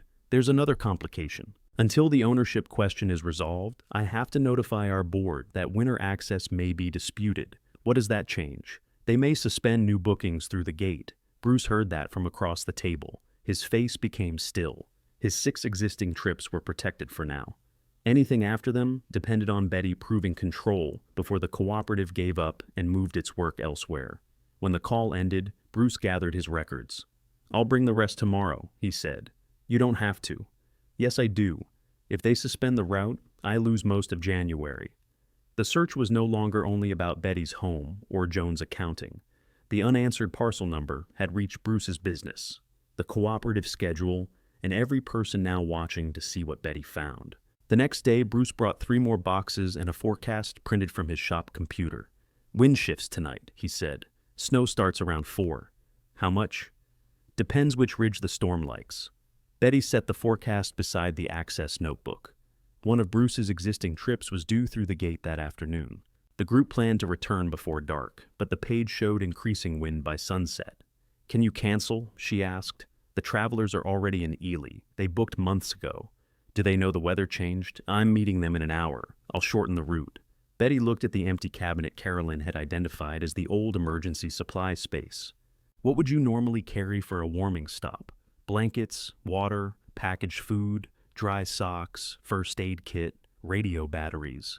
How much of that do you have?" "In my truck." "How much belongs here?" Bruce understood the question. "All of it if the cabin is active." "It isn't active yet. The weather won't care about the contract." They loaded the cabinet together. Betty made a written list while Bruce counted supplies. She cleared the lower shelves for water and food. The upper shelf held blankets sealed in plastic. When she tried to lift a container of bottled water, pain ran from her shoulder to her elbow. Her grip failed, and the container struck the floor. 2 bottles rolled beneath the table. Bruce set down the first aid kit. "That's enough. I lost my hold. Because your shoulder isn't working. It works. Poorly." He moved the remaining water himself. Betty retrieved the loose bottles with her right hand. "If we get the contract," she said, "I'll need a better way to stock this." "If we get the contract, you'll pay someone to lift cases." "You mean you?" "I mean anyone who has 2 reliable arms." Betty wrote lifting help beside the supply list. It looked like a small note. It cost her more than she wanted to admit. She had believed keeping the cabin required effort and money. She hadn't yet allowed for the possibility that some necessary work could be beyond her, at least for a while. Bruce left to meet his travelers. Betty spent the afternoon sorting the remaining records. One maintenance sheet showed Donald checking the trail after an early storm. Another listed stove repairs and blanket replacement. The expenses were ordinary: bolts, fuel, chimney brushes, lamp oil. Year after year, Donald had spent modest amounts to keep the cabin usable. He hadn't treated it like a vacation place. He had treated it like a service that needed to be ready before anyone asked. None of the papers named an owner. At 3:30, snow began crossing the window sideways. Betty called Bruce. He answered over the sound of wind. "We turned back," he said. "About 40 minutes from the gate. Everyone all right?" One twisted a knee. "He can walk, but slowly." "Do you need the cabin?" "We may." "I'll have the stove ready." "Don't go outside. I need wood." "There's enough beside the door. Then stop talking and drive." She lit the stove, moved the kettle onto the hot plate, and set dry towels beside the cabinet. She switched on the porch lamp, though daylight remained. The wind strengthened. Snow covered the tracks outside within minutes. Betty checked the time twice before headlights appeared through the trees. Bruce's truck stopped close to the porch. He helped one traveler down from the passenger side, while 2 others climbed from the back seat. All 3 were adults. Their coats were crusted with snow. The injured woman could put weight on one leg, but moved carefully. Betty opened the door wide. "Come in. Wet things on the pegs. Sit near the stove, not against it." Bruce guided the woman to a chair. Betty gave her a folded blanket and placed a wrapped cold pack around the knee. "Any numbness in your foot?" Betty asked. "No." "Can you move your toes?" The woman did. Bruce looked at Betty. "You've done this before?" Kevin played every sport he could find. She gave the others towels and hot tea. One man had lost a glove. His hand was red and stiff, so Betty had him warm it gradually beneath a dry towel. The cabin changed with people inside it. Boots lined the wall, steam rose from wet shoulders, cups collected on the table. Wind pressed against the new roof, but the room stayed dry. The travelers spoke quietly at first. Then warmth returned, and ordinary conversation followed. They asked Betty how long the cabin had served the trail. "My father built it," she said. I'm still learning the rest. Bruce used his radio to confirm the road below remained passable. They waited 40 minutes for the worst gusts to ease. Before leaving, the injured woman signed the later register. The other travelers added their names beneath hers. One of them wrote, "Warm room, good tea, safe return." Betty read the line after they left. It was the first new entry in years. The practical win lasted until she tried to close the outer gate. Bruce had taken the travelers down the mountain. He planned to return, but wind had swung the gate partly open after his truck passed, snow packed beneath it. Betty could have waited. Instead, she carried the scraper down the short drive. She cleared the hinge side first. When the gate still wouldn't move, she braced her right hand against the post and pulled the chain with her left. Her shoulder gave sharply. Betty dropped the chain and bent forward. For several seconds, she couldn't straighten her arm. The pain was deep, hot, and nauseating. The gate remained open. She stood in the snow until she could breathe normally, then used both hands close to her waist and lifted the chain without extending her arm. She hooked it over the post, but couldn't pull the gate fully into place. Bruce returned 10 minutes later. He stopped the truck and finished the job without speaking. Then he drove Betty back to the cabin. Inside, he removed her wet coat and saw that she couldn't raise her left arm. "We're going to town. The road is getting worse. That's why we leave now. The cabin needs watching. The cabin has survived without you watching every minute," she argued until he placed her boots beside the door and handed her the purse. At the clinic in Ely, an examination confirmed a serious strain, aggravated by repeated lifting. Nothing was broken. She left with her arm supported, instructions to rest it, and an appointment for follow-up care. No lifting, no overhead reach, no shoveling. The bill took another piece of the money left after the roof. The restrictions cost more. Bruce drove her back after the snowplow cleared White Pine Road. He carried her medicine, removed the wet towels, restocked the firewood, and reheated the soup she had made for the travelers. Betty sat at the table with her arm held close. "I should have waited for you," she said. "Yes. You don't have to enjoy being right. I'm 70. Let me take pleasure where I can." She smiled despite herself. Then Bruce opened his booking calendar. "The cooperative suspended new winter reservations through this gate," he said. "Carolyn called while you were being examined. What about trips already booked? Still allowed. But I had 4 inquiries for January. They're gone unless this is settled. I'm sorry. Don't apologize for records you didn't lose. You depend on the route. I depend on several things. This is one." He said it gently, but the loss was real. The gate mattered to his income. The warming stop mattered to the people he guided. Betty's unanswered ownership affected more than the $42,000 offer. Her phone showed 2 missed calls from Kevin. She called him after Bruce left. He answered immediately. "Joan said you went to a clinic. How did Joan know?" "Bruce called her because he didn't have my number. It's a shoulder strain. You were shoveling. I was closing the gate in a storm." "Yes." Kevin let out a sharp breath. "Pack what you need. I'll come in the morning." "For what?" "To bring you home. I am home. You've been there less than 2 weeks. That doesn't make it yours to remove me from. You can't lift your arm. I can lift the right one. This isn't funny. I'm not joking. What happens if the stove goes out? What if you fall? What if another group shows up? I'll make arrangements with Bruce. He's already using you to protect his business. Bruce took me to the clinic because you got hurt dealing with his gate." Betty looked at the new register entry. "It isn't only his gate. You don't know whose it is." "That's true." Kevin lowered his voice. "Then stop risking your health for it." Betty could have answered that she needed the contract. She could have said the roof had consumed her savings and she had nowhere else that belonged to her. Those reasons were still true, but they were no longer enough. "I'm not staying just to collect a payment," she said. "Then why?" "Because 3 people came through that door cold, and the cabin did what it was kept here to do." Kevin was silent. Betty continued. "I need help with the physical work. I don't need to surrender the decision. I'm your family?" "Yes." "Then let me help. Helping begins with asking what I need." "What do you need?" The question sounded difficult for him. "Tomorrow, bring the rest of my boxes from your house." Kevin took a moment to answer. "All of them?" "All of them. You're making this permanent before you know the title. I'm making my move out of your spare room permanent. That isn't the same thing?" "No, it isn't." He agreed to bring the boxes. After the call, Betty opened Carolyn's conditional offer and read the duties again. gate maintenance, emergency supplies, access records, scheduled availability. The work required more than a person sleeping beside a stove. She had first wanted the cabin because she needed shelter. Then she wanted the contract because she needed income.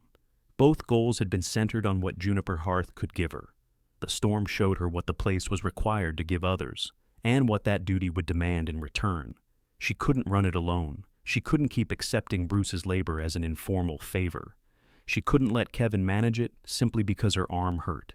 If ownership was proven, she would need written schedules, paid maintenance, safe limits, and someone available when she wasn't.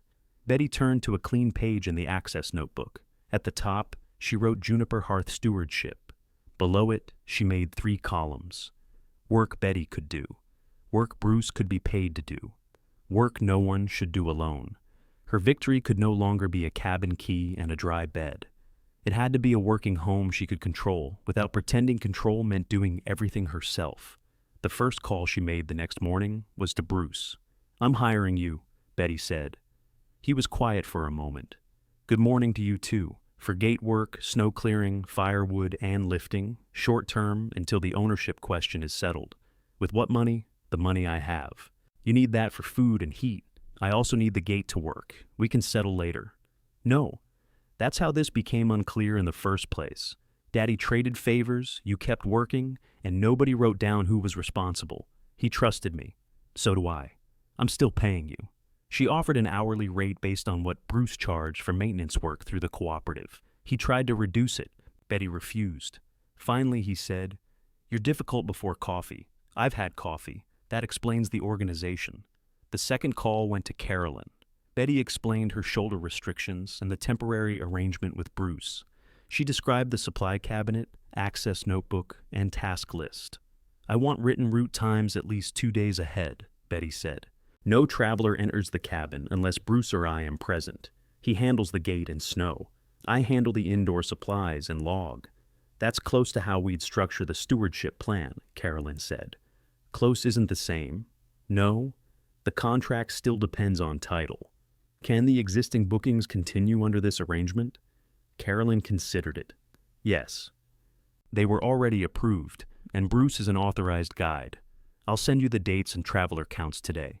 "What about new bookings?" "Suspended until ownership is clear." Betty accepted that. It wasn't the full contract, but the existing route would remain active. Bruce would keep his scheduled work, and the cabin could operate without Betty lifting beyond her limits. Carolyn emailed the calendar before noon. Betty copied every date into the notebook, then wrote them on a large paper calendar beside the stove. She marked each access period in blue. Cabin maintenance went in green. Medical appointments went in red. Christmas week had 2 route entries, one early in the week and one 2 days after Christmas. The cabin itself wasn't booked for overnight use, but Betty didn't know whether Carolyn would require it as a warming stop. She left the dates open.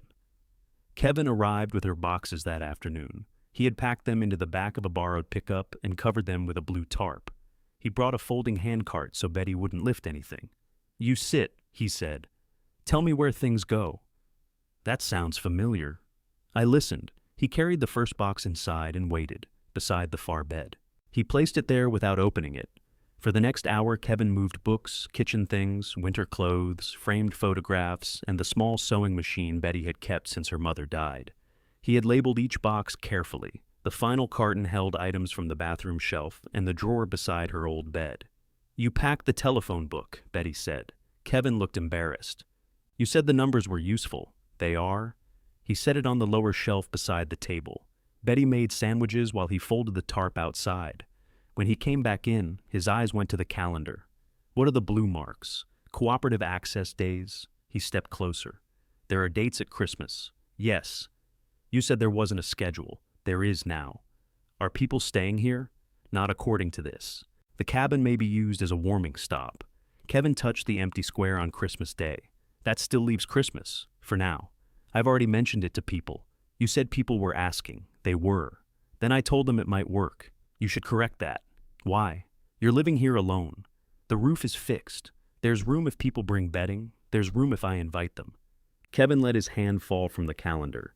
"You're making me ask to spend Christmas with my mother. I'm asking you not to invite other people into my home. They're relatives. That doesn't answer me. He walked to the stove and stared through its glass door. What if I handle everything? He said. Food, bedding, cleanup. I haven't decided what I'm doing. What is there to decide? Whether I want a house full of people while I'm still arranging my boxes, whether the cooperative needs the room, whether my shoulder can manage extra work. You wouldn't have to do anything. I've heard that before. It usually means I do things nobody noticed needed doing. Kevin turned. I'm trying to include you in my own cabin. He didn't like the answer, but he didn't raise his voice. When will you decide? After Carolyn confirms the holiday requirements. Can I at least have the dates she doesn't need? No. You can ask about a specific visit after I decide. Kevin looked around the cabin again. The boxes made Betty's move visible in a way the suitcase hadn't. Her dishes would go in the cabinet. Her photographs would hang on the walls. The far bed no longer looked ready for anyone who appeared.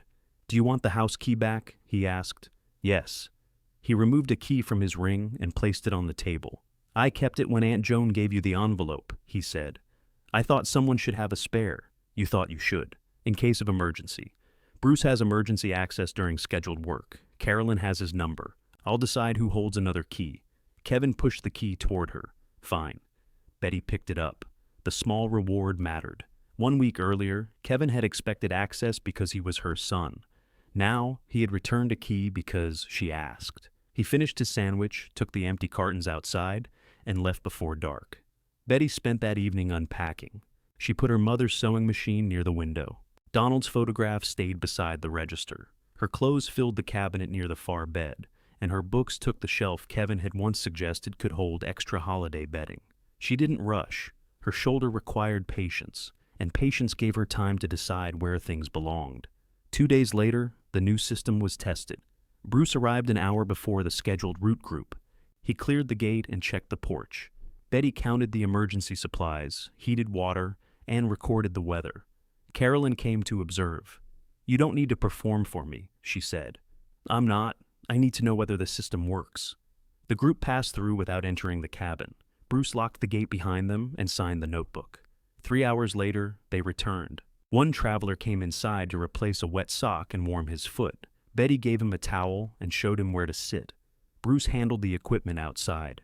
The stop lasted 12 minutes. Afterward, Betty recorded the used supplies and replaced them from the cabinet. Bruce swept melted snow from the porch. No one had to guess whose task came next. Carolyn reviewed the notebook. This would satisfy the operating part of the contract, she said. If the ownership is proven, yes. Put that in writing. Carolyn smiled. I will. She signed beneath the day's entry, confirming that Juniper Hearth had met the cooperative's trial operating requirements. The success was modest and visible. The gate opened on time. A traveler used the room safely. Bruce was paid for his work. Betty finished the day without worsening her shoulder. Carolyn also confirmed that Christmas Day itself required no cooperative use. The route dates around it would remain protected, but the cabin was Betty's to schedule between them. Betty added a note to the calendar. No overnight guests until title review is complete. She photographed the calendar and sent it to Kevin and Joan with a short message. These are the current access dates. Juniper Hearth isn't available for a family holiday stay. Day visits may be discussed after the ownership review. No one is authorized to make bookings or copy keys. Joan replied first. You're treating us like strangers, Betty wrote back. I'm treating the cabin like a working home. Kevin didn't respond. The following morning, Bruce brought a narrow ledger from his shop. He had found it behind a cabinet of old climbing equipment. The pages listed gate repairs in his handwriting and Donald's. Most entries were brief: oil hinge, clear ditch, replace chain. One entry from several years earlier included the old parcel number and a note beside it. Ask Betty before changing access. Betty read the line twice. Did Daddy write this? Yes. Why would you need to ask me? Bruce sat across from her and studied the entry. We were discussing a wider gate. The cooperative had a larger snow vehicle coming in. Did you ask me? No. The vehicle plan was dropped. Why did he write my name? Bruce rubbed his forehead.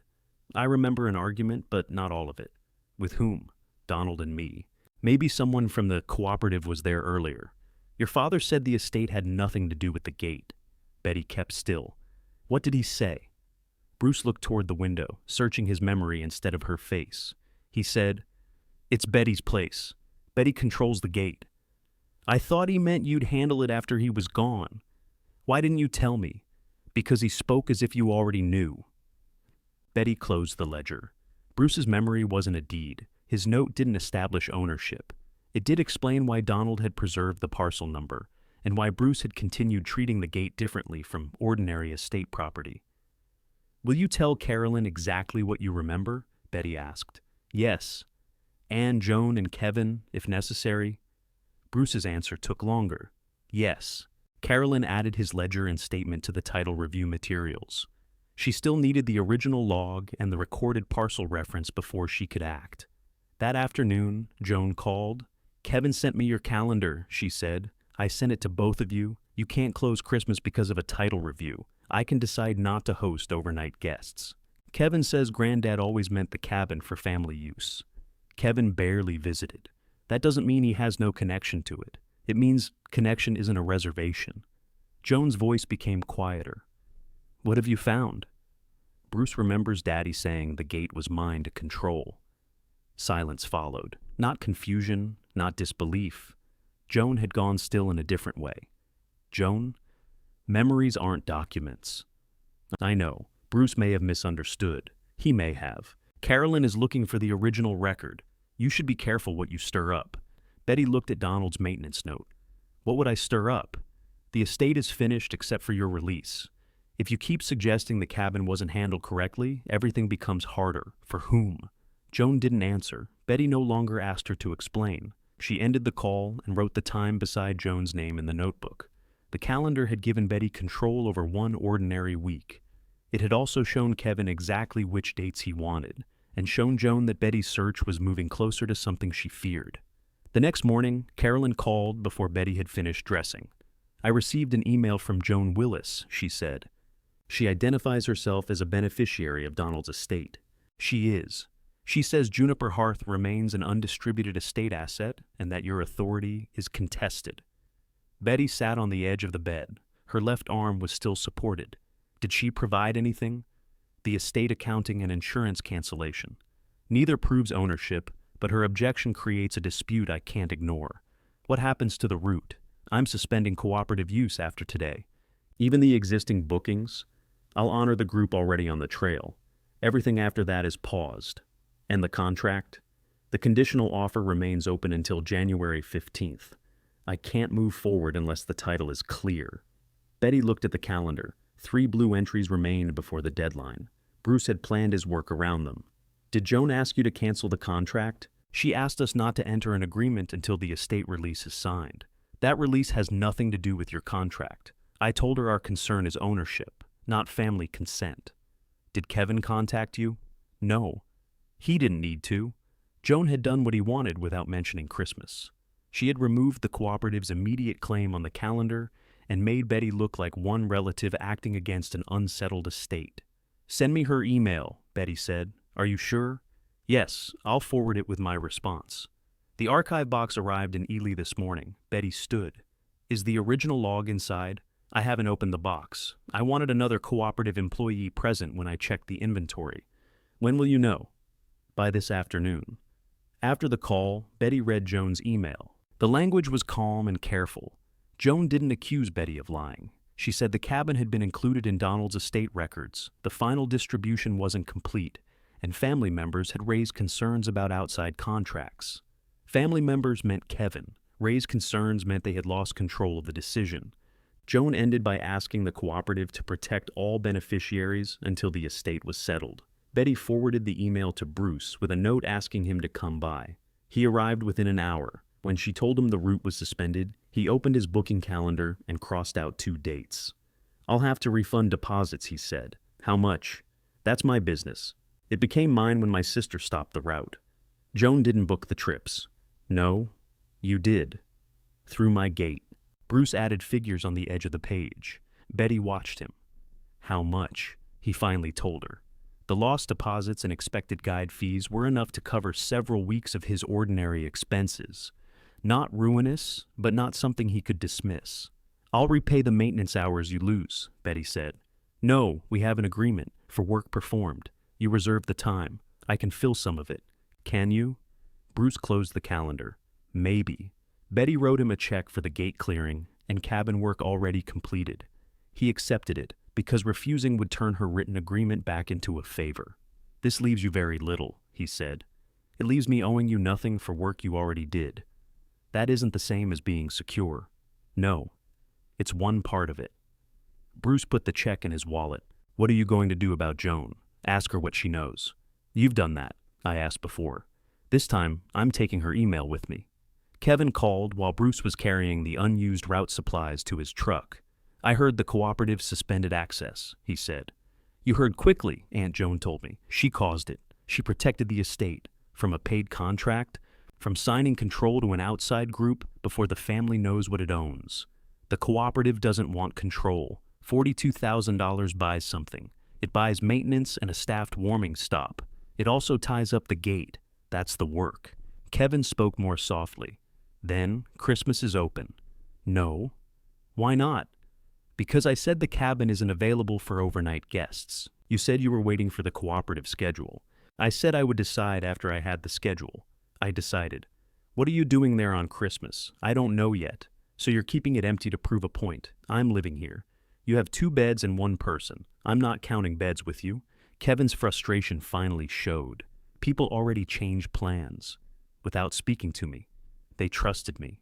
That was their mistake. He ended the call. Betty put on her coat and asked Bruce to drive her to Joan's house. Her shoulder made handling the car difficult, and she wasn't going to prove independence by ignoring a medical restriction. Joan opened the door but didn't invite Bruce inside. He said he would wait in the truck. The dining table still held the estate folder. The release papers lay on top. Betty placed a printed copy of Joan's email beside them. Correct this, she said. I didn't write anything false. You wrote that my authority is contested. It is. By you. By the estate. An estate doesn't send email. Joan pulled out a chair. Sit down. I'm comfortable standing. You look tired. I spent the morning learning you interfered with the work at my home. I stopped you from committing disputed property. The contract isn't signed. Then nothing has been lost. Bruce lost bookings today. That's between him and the cooperative. No. It happened because you sent this. Joan looked at the email. If the cabin turns out to be valuable, she said, Kevin's share and mine may have been calculated incorrectly. You both received what the will gave you, and you're refusing to sign the release. Because the cabin records don't match the story you gave me. What story? That Daddy left me a worthless property as my share. Joan lowered herself into a chair. Nobody used those words. You used cleaner ones. Betty pushed the release papers aside. I'm not asking whether you think I should live there. I'm asking one factual question. Did Daddy ever take you to the county office about Juniper Hearth? No. Did he ever talk about putting my name on something? Joan's fingers tightened around the edge of the table. Betty saw it. When? She asked.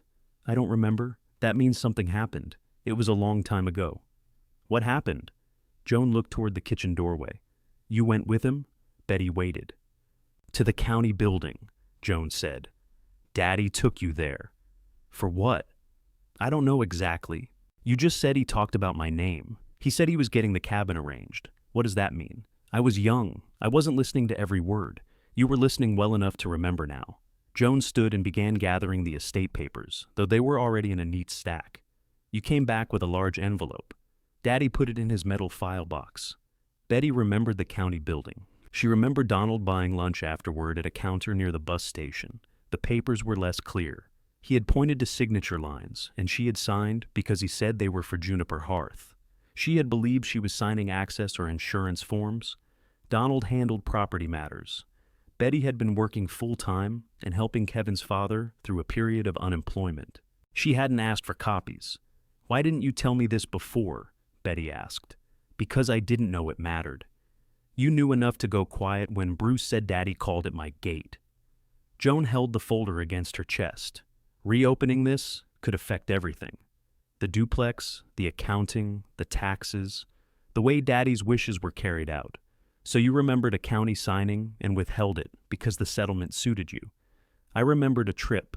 I don't know what you signed. You let me spend $18,000 on a roof without telling me there may be county papers in my name. I told you not to spend it. That isn't the same as telling me why. Joan's face tightened. You've always done this? Done what? Made the decision, then acted like the rest of us forced you. Betty felt the words land because part of them was true. She had taken responsibility before anyone assigned it, then resented being left with the weight. She had done it with Donald's care, with Joan's excuses, and in Kevin's house. This time was different in one important way. She had asked questions, and Joan had chosen silence. Send Carolyn a correction, Betty said. Tell her you witnessed Daddy take me to a county signing connected to the cabin. I won't say it was connected if I don't know. Then say exactly what you remember. And if that damages my inheritance, there it is. Joan looked away. Betty picked up the release papers. For a moment, Joan thought she would sign them. Instead, Betty placed them back on the table. I won't release the estate while you're withholding a relevant memory. Then don't expect me to withdraw my objection? I don't. That answer cost them both. Joan's eyes filled, but she didn't apologize, and Betty didn't reach for her. Bruce drove Betty back to the cabin in silence. Carolyn's vehicle was waiting near the porch. She stood beside it with the canvas document case in her hands. The box contained a guest log matching the archive inventory, she said. The cover is damaged and several pages are loose. Did you read it? I confirmed the cabin name and date range. Nothing more. Betty looked at the case. Why not? Because Joan's objection raises the chance that every mark in that book will be challenged. If we rely on it, I want its condition and writing authenticated before anyone handles it further. A document examiner, state certified, independent. The cooperative won't pay unless the board authorizes a full title investigation, and the board won't do that while access is suspended. How soon can an examiner come? With a rush fee next week? Betty asked the amount. After the roof, the clinic, Bruce's pay, and the electric connection, the fee would leave almost nothing in her account. Bruce said, We can wait for the board. Until when? Carolyn shook her head. No guarantee. Betty looked through the cabin window. Her boxes lined the wall. The access notebook rested beneath the lamp. The empty emergency cabinet stood ready for work that had just been suspended. If she stopped, Joan's objection would remain the last official statement anyone received. If she continued, the original log would have to survive scrutiny, and so would Betty's choices. Schedule the examiner, she said. Carolyn held her gaze. You understand the fee is due, even if the log proves nothing useful. Yes, and the family may challenge the result. They're already challenging me. Betty opened the cabin door for Carolyn and the document case. She had accepted the roof because she needed shelter. She accepted the price of the log because she was no longer willing to let family silence decide what was true. The examiner came to Juniper Hearth the following Tuesday. Carolyn brought the original log in a flat archival box. Bruce arrived with Donald's maintenance ledger and the later cabin register. Betty cleared the table and closed the curtains against the direct morning light. The examiner was a quiet man with a state certification card, a magnifying lamp, and several tools he arranged on a white cloth. He asked everyone to keep drinks away from the table. Has anyone opened this since it came from storage? He asked. I checked the cover and first page with another cooperative employee present, Carolyn said. After that, I closed the box. Did you remove anything? No. Did you photograph it? Only inside the storage room, before and after opening. The examiner recorded the condition of the box, then lifted out the book. It was larger than the later register, and bound in dark green cloth. The spine had separated near the bottom. Several pages were loose, but remained in order. Faded letters showed across the cover. Juniper Hearth Lodge Guest Log. Betty stood behind the examiner's right shoulder. She could see the title, but not the open pages once he positioned the lamp. He began with the paper, binding, page numbers, and ink. He photographed damaged areas and examined the thread beneath magnification. What are you trying to determine? Betty asked. Whether the book is consistent with its stated age, whether pages were added or removed, and whether entries were altered later. Can you tell who wrote something? If I have reliable comparisons. Carolyn provided the later register. Bruce added Donald's ledger and maintenance notes. The examiner compared repeated letters, numbers, and the unusual open-topped 4 Bruce had noticed. He worked for almost 3 hours. Nobody rushed him. Bruce made coffee in the far corner and carried his cup outside. Carolyn answered emails near the stove. Betty sorted clean towels while keeping her left arm within the limits given by the clinic. At one point, the examiner asked for the obsolete parcel number. Betty read it from her notebook. He turned several pages in the original log, then placed a narrow paper marker between them. He added 2 more markers farther back. "Does it appear?" Betty asked. "It appears in entries made during the original period of use. By Donald? I'll address that in the report. Does the book identify ownership?" The examiner looked at Carolyn. "My job is authentication, not title interpretation. I understand. I'm asking whether there's an ownership entry. There are headings and annotations that appear to concern property control. I'm not going to read them aloud before I complete the handwriting comparison." Betty accepted that. She had paid for care. She wasn't going to demand speed once care became uncomfortable. At noon, the examiner closed the book and removed his gloves. "The binding, paper, and principal entries are consistent with a log created and used during the period shown," he said. "I found no evidence that pages containing the parcel references were added later." "Any altered writing?" Carolyn asked. "Some weather notes were written over in darker ink. That appears ordinary. The property annotations are original to their pages." "And the handwriting?" Betty asked. "The entries marked with Donald Porter's initials are consistent with the samples you provided. So are the parcel annotations." He turned the later register toward her. That removed one uncertainty. Donald hadn't copied a number from somebody else's damage file without understanding it. He had written it in the original log, preserved it at the gate, and repeated it years later. The examiner printed a short report from a portable machine, signed it, and sealed the photographs on a digital storage card for Carolyn. Then he packed his equipment and left.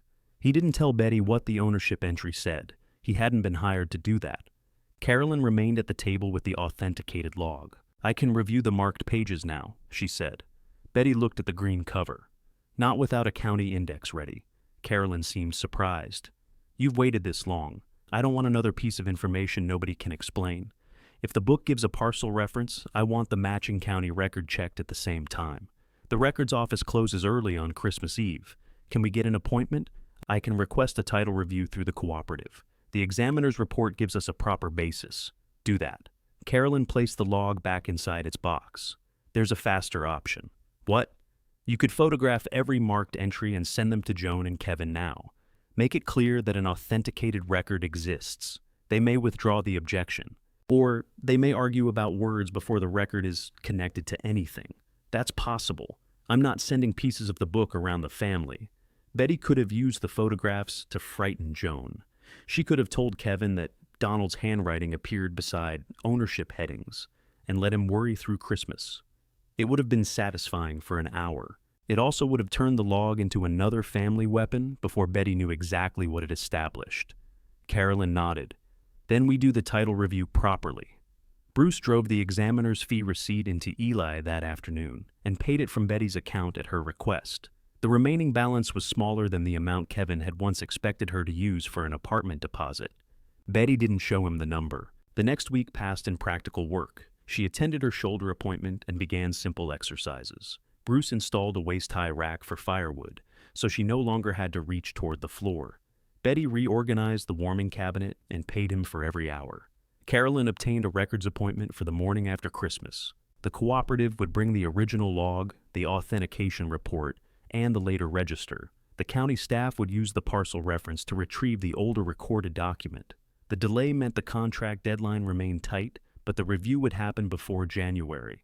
Joan sent no correction to Carolyn. She did send Betty a message 2 days before Christmas. "If you use that book to challenge the estate, I won't pretend it doesn't change what you're doing to this family." Betty read it twice. Then she called. Joan answered, but said nothing. "I'm not challenging the estate," Betty said. "I'm identifying the cabin. You know where that leads." "No, I don't. That's the reason for the review. You could sign the release, accept the cabin through the distribution, and let this stop. If I do that, I'm agreeing your version is complete. You have the place either way. That isn't the point. It's exactly the point. You wanted a home. You have one." Betty looked around the room. The lamp was on. Her books stood on the shelf. Her saucepan hung beside the stove. The cabin felt like home because she had worked, paid, and made decisions there. It still rested on a story Joan knew was incomplete. "What are you asking me to give up?" Betty said. "A record search." "No. What are you afraid it will change?" Joan breathed out slowly. "How I see Daddy. How Kevin sees the will. How you see me. I already see that you remembered the county office and said nothing. I told you eventually, after you blocked the contract. I was protecting what had already been settled. You were protecting yourself from having to ask whether it was settled correctly. Joan's voice shook. And if the book says the cabin was yours all along? Betty didn't answer. Joan had finally spoken the possibility herself. It could mean Daddy excluded you from the will because he thought he'd already provided for you, Joan said. It could mean I let everyone talk as if you got scraps when I should have remembered more. Yes. You want me to say that? I want you to stop asking me to bury the question. And if I can't, then we won't be close while I answer it. The words left a clean silence between them. Joan ended the call without agreeing to anything. Betty sat beside the stove afterward. Losing her sister had once seemed impossible because Betty had spent years preventing every break. She apologized first. She carried the heavier task.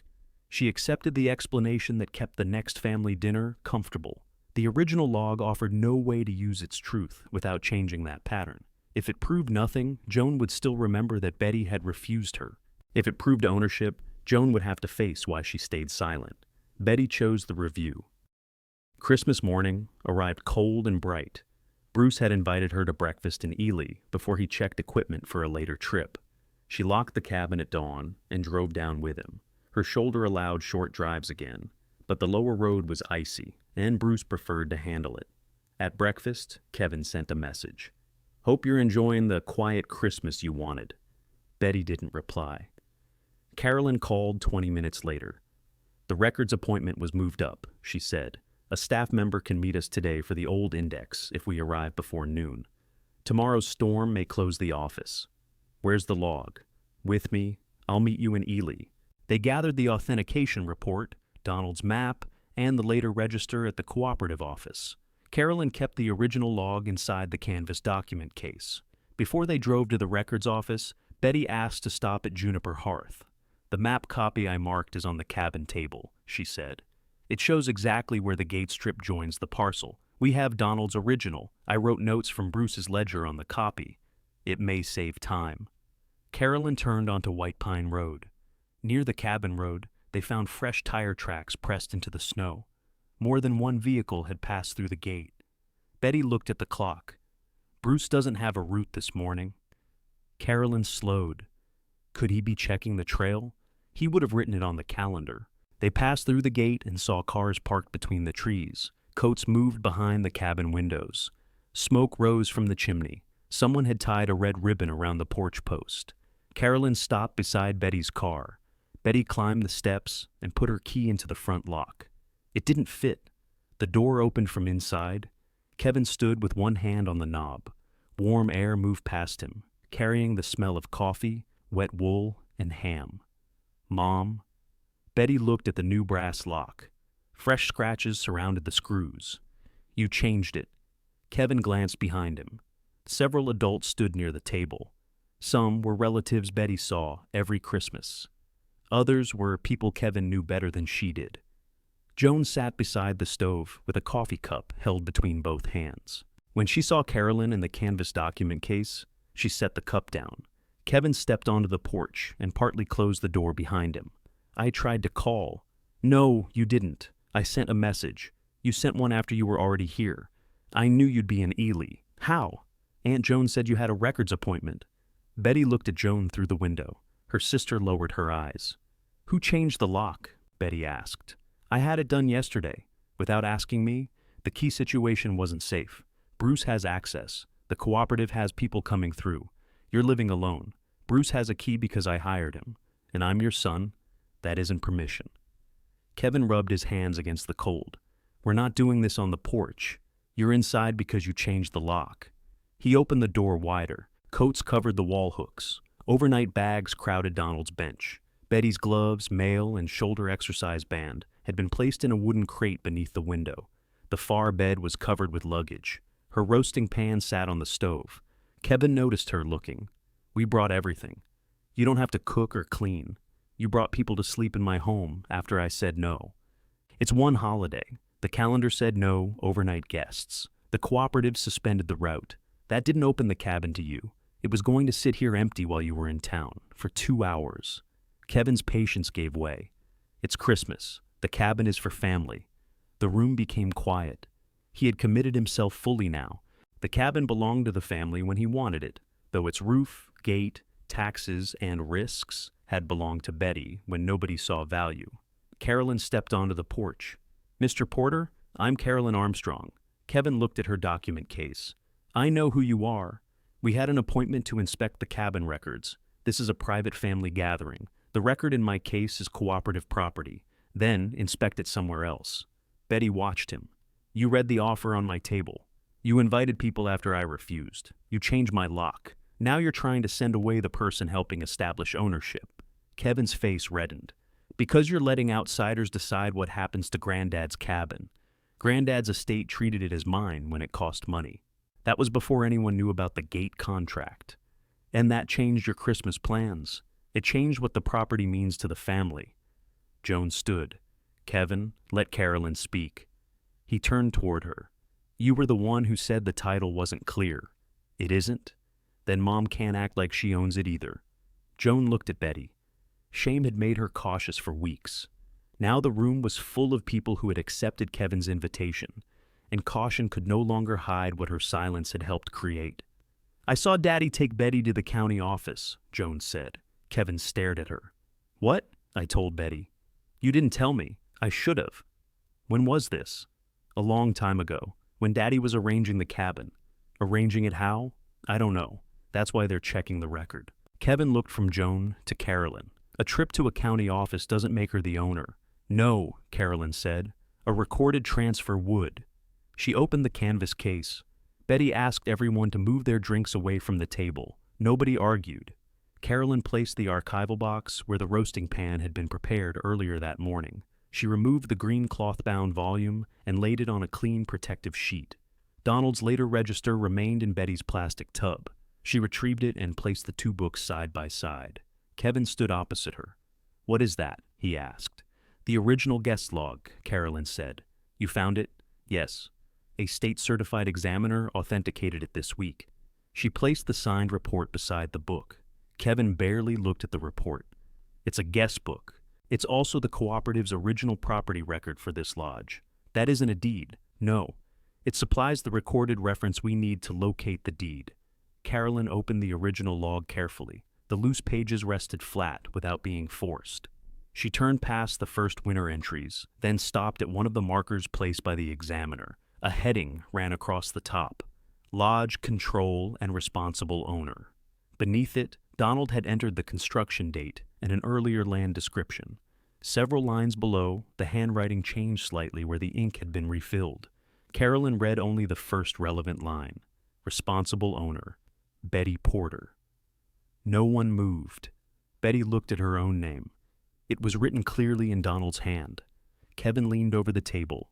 That could mean she managed bookings. Carolyn pointed to the next entry without reading the entire paragraph aloud. "This line records a transfer, not a booking duty." Joan moved closer. She recognized Donald's handwriting at once. She also recognized the date beside the entry. "That was the day you went to the county," she said. Betty remembered Donald parking near the side entrance. He had complained about the meter taking his last coins. Inside, he'd placed papers in front of her and told her to sign her full name, not the shorter version she used on checks. She had asked whether Joan needed to sign too. Donald had said, "No, this one is yours." Betty had thought he meant the responsibility described on the papers. She hadn't understood that he meant the land itself. Carolyn moved her finger to a final line. "This is the obsolete parcel reference from the gate, Donald's map, and the later register. It also gives the county recording location." She took out her phone and called the records employee waiting for their appointment. Carolyn provided the book and page reference. Then she waited with the phone on speaker. The employee asked Betty's full legal name and Donald's. Betty answered both. Keyboard sounds came through the phone. "I have the recorded document," the employee said. "I'm sending the scanned image to the cooperative address now." Carolyn's laptop chimed less than a minute later. She opened the file. The image showed an old recorded deed. Donald's name appeared as the person transferring the property. Betty's appeared as the person receiving it. The property description included the cabin parcel and the narrow trailgate strip shown on Donald's map. The deed had been recorded properly. It had never belonged to Donald's estate. Carolyn turned the laptop so Betty could see. Betty read her name first. Then she read the description of the gate. At the bottom was the county recording mark from the day she remembered only as lunch with her father. Donald had built Juniper Hearth, then transferred it to Betty while she was still a young woman. He maintained it afterward because she had been busy working and raising Kevin. Somewhere along the years, his help had begun to look like ownership, and Betty had forgotten the importance of papers she never held. The transfer had occurred 42 years before Donald died. Kevin sat down. "That doesn't make sense," he said. "It makes the record clear," Carolyn replied. "Why would Granddad leave it out of the will?" "Because it wasn't his to leave," Betty said. Kevin looked at Joan. "You knew?" "I remembered the signing. I didn't know what the papers were. You knew enough to object to the contract. I was afraid of what it would do to the settlement."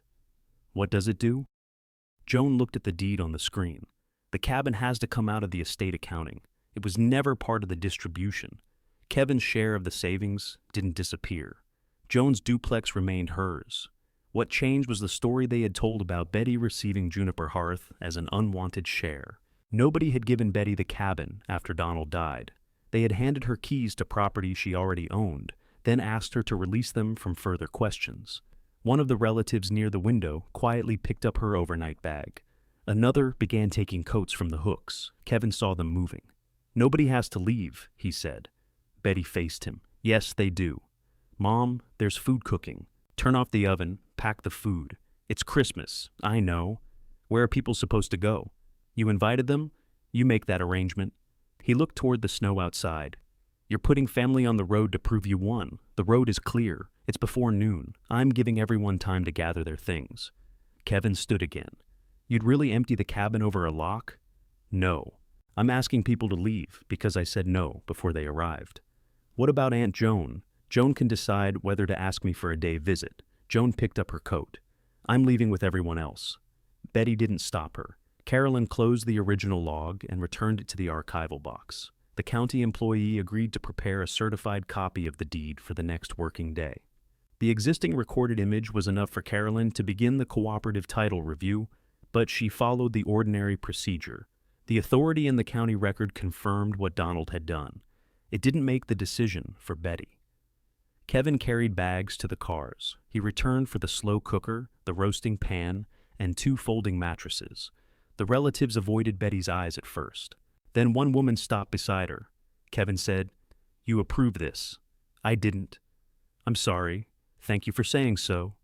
The woman left. Joan removed the last coat from the wall and stood near the door. "I'll correct the accounting," she said, "after the certified deed arrives." "Yes." "And you'll correct your statement to Carolyn."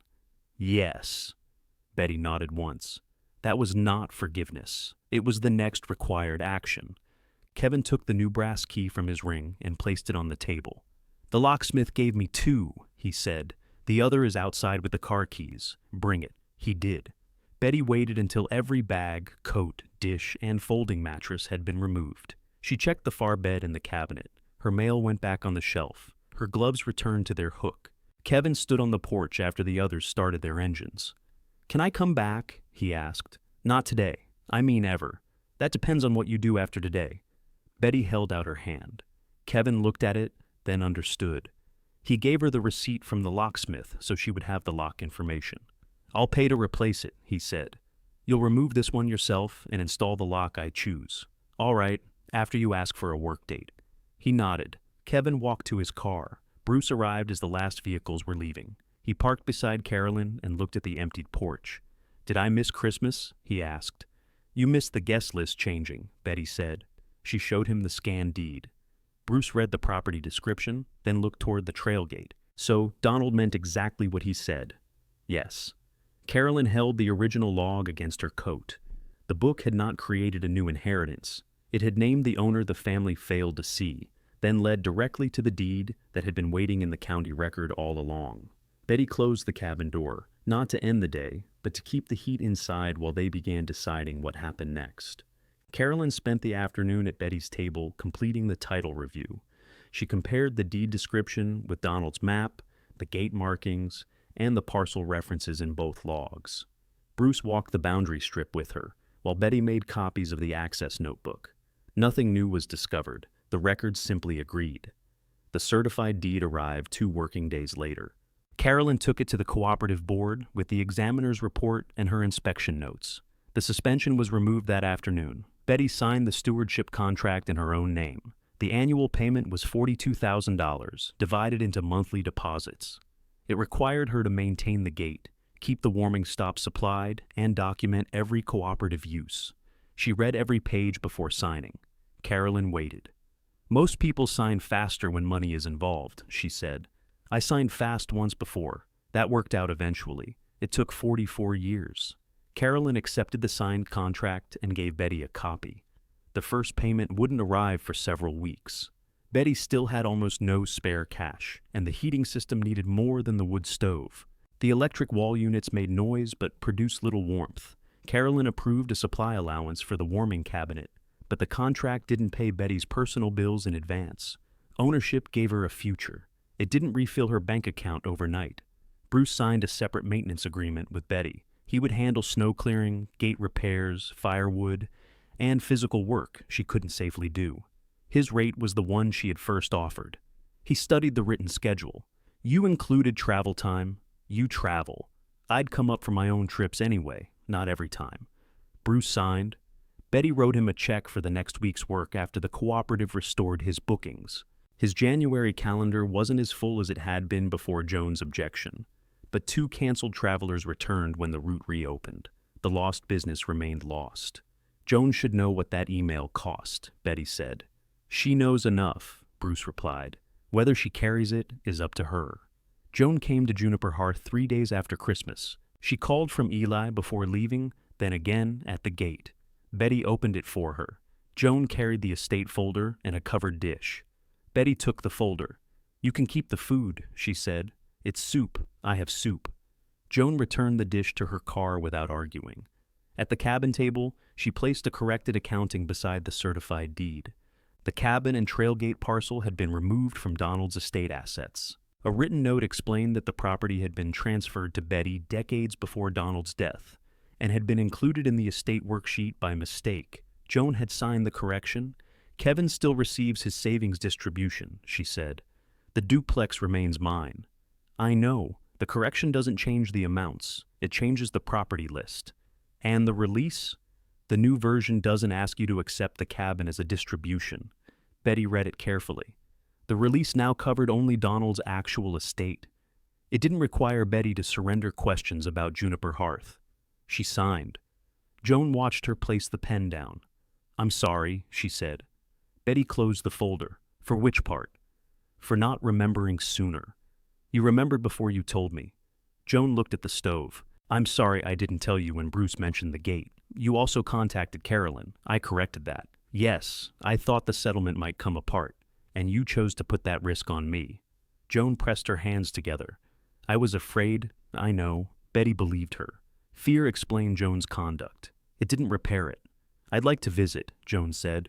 "You're visiting now. I mean, regularly. Call first." "I will. And if I ask you a direct question, don't protect me from the answer." Joan's eyes lowered. "All right. That's not a promise you make once, I know."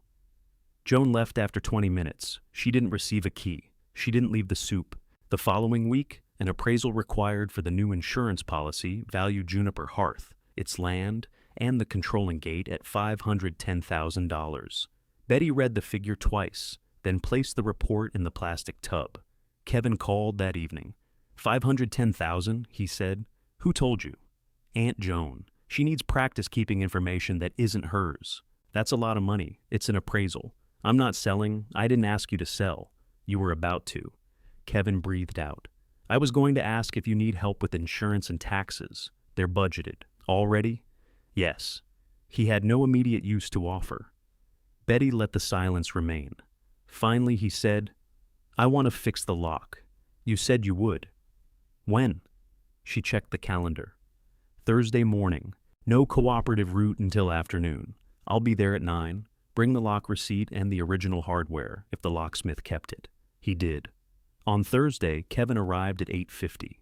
He had a new lock Betty had chosen, a drill, wood filler, and matching stain for the scratches. He removed the brass lock he had installed.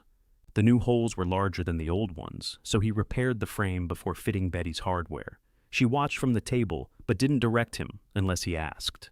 After an hour, he tested the new key and handed her every copy still sealed in its package. "You choose who gets the spare," he said. "Yes."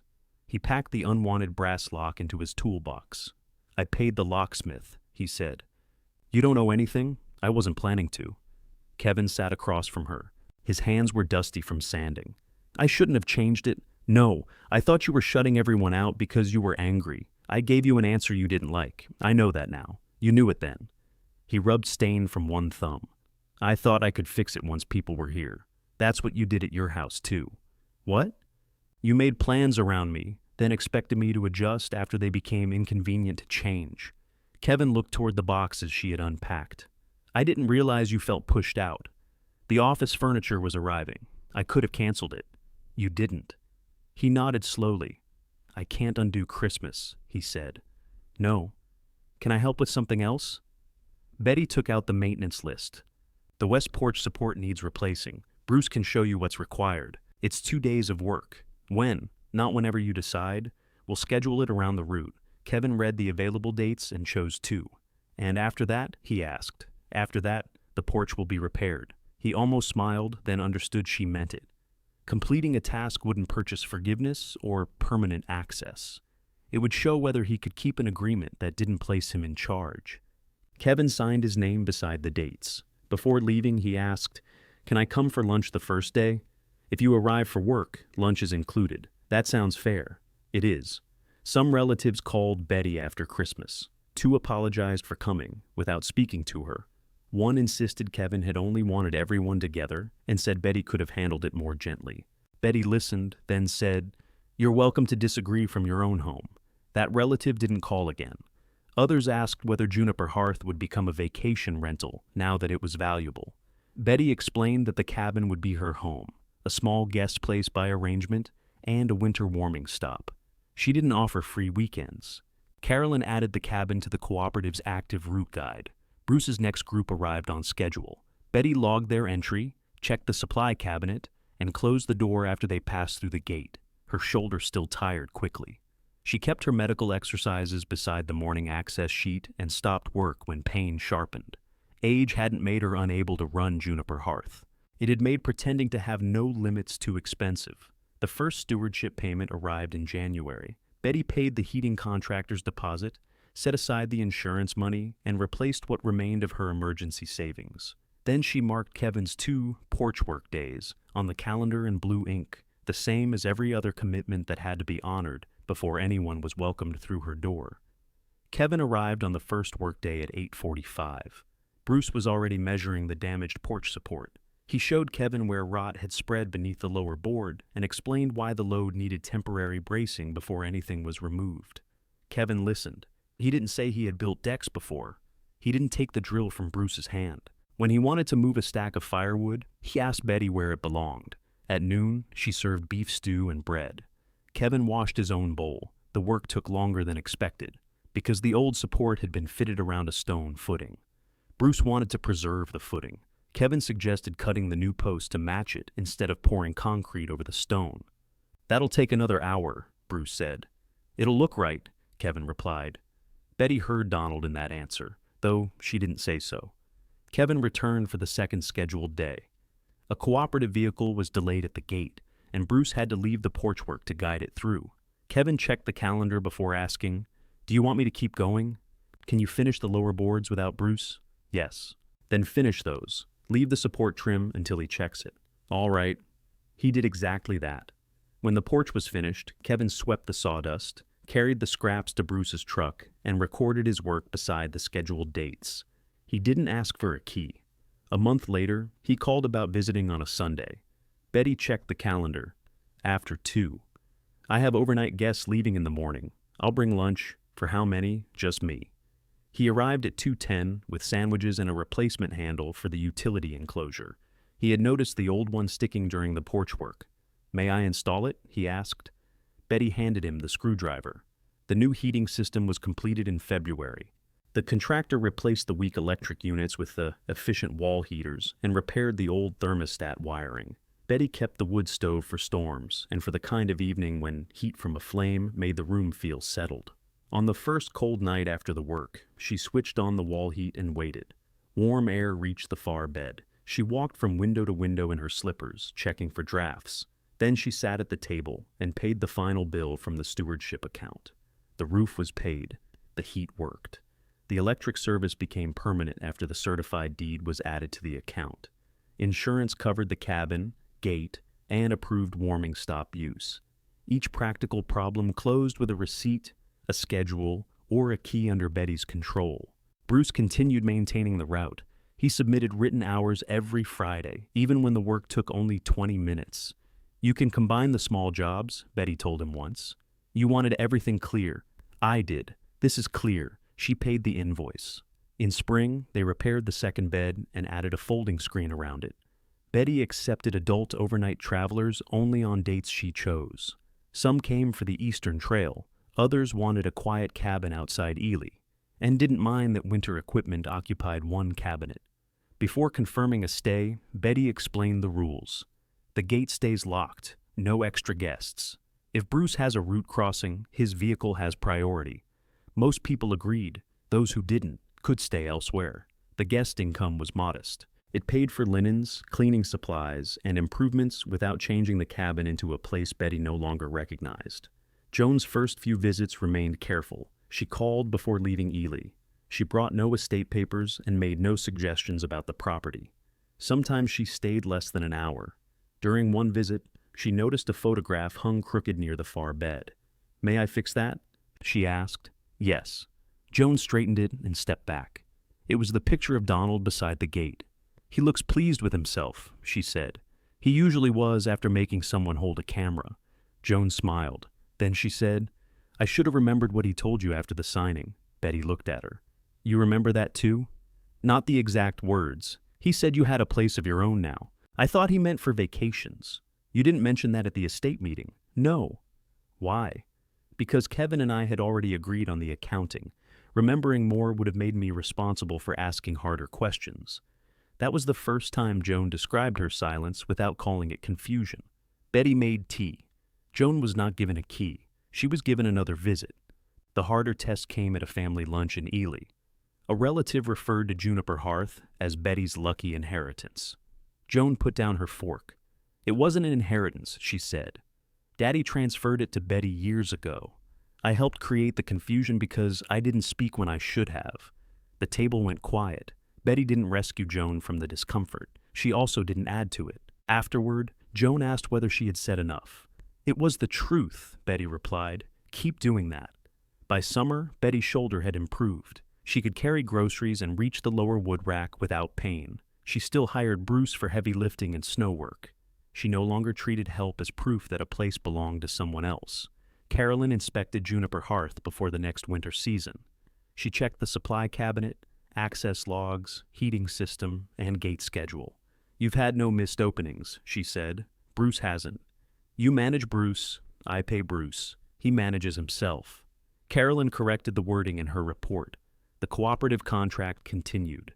The gate remained the dependable winter route, and Juniper Hearth remained a place travelers could enter when weather or equipment failed. In early December, Kevin called about Christmas. "I'm asking before I tell anyone anything," he said. "That's promising. Can I come?" "For the day. May I bring 2 adult relatives? Give me their names." He did. Betty checked the cooperative schedule. A small group would pass through that morning and return before dinner. 2 overnight travelers had booked the far bed and folding cot. "You can come at noon," she said. "Everyone leaves or settles down by 9. No extra cars beyond the marked spaces." Kevin repeated the conditions back to her. "Do you want me to bring the ham?" "Yes. Use your own roasting pan. I deserve that." "Yes." Joan called separately and asked whether Betty needed help setting the table. "You may come early," Betty said. "Bruce will be clearing the gate. Bring bread." Christmas morning brought steady snow. Bruce opened the gate for the cooperative group, then came inside for coffee. Joan sliced bread at the counter. Kevin arrived at noon with the ham, the 2 people he had named, and no one else. He placed his coat on an empty hook and checked before moving the traveler's gear. "Can these bags go under the far bed?" Betty asked the overnight guests. They agreed. The table was crowded but not confused. Betty had assigned seats so the travelers could leave easily if the weather required it. Bruce's radio remained beside his plate. Kevin carved the ham. Joan served potatoes. Nobody asked Betty to give up her chair. When the cooperative group returned early, 2 travelers came inside to warm their hands and wait for a vehicle adjustment. Betty added cups to the table. Kevin moved his chair without being asked, making room near the stove. The cabin held family because Betty had invited them. It held travelers because she had made an agreement. Neither group erased the other. If stories about reclaiming dignity after family abandonment matter to you, subscribe and return for the next inheritance story. After dinner, Kevin washed the roasting pan and checked the calendar before asking about a spring visit. Joan wrapped the leftover bread and wrote her name beside the morning cleanup task. Bruce helped the last 2 travelers hang their damp coats. Betty counted the emergency blankets and returned the register to its shelf. Outside, snow covered the tire tracks and gathered along the porch rail. The repaired roof held firm. The gate was locked for the night. Betty turned the wall heater lower and added 1 log to the fire. Conversation continued behind her as she checked the porch, brought in the final lantern, and took her key from the lock. Betty closed her own front door against the snow, while firelight, family conversation, and travelers' coats filled Juniper Hearth.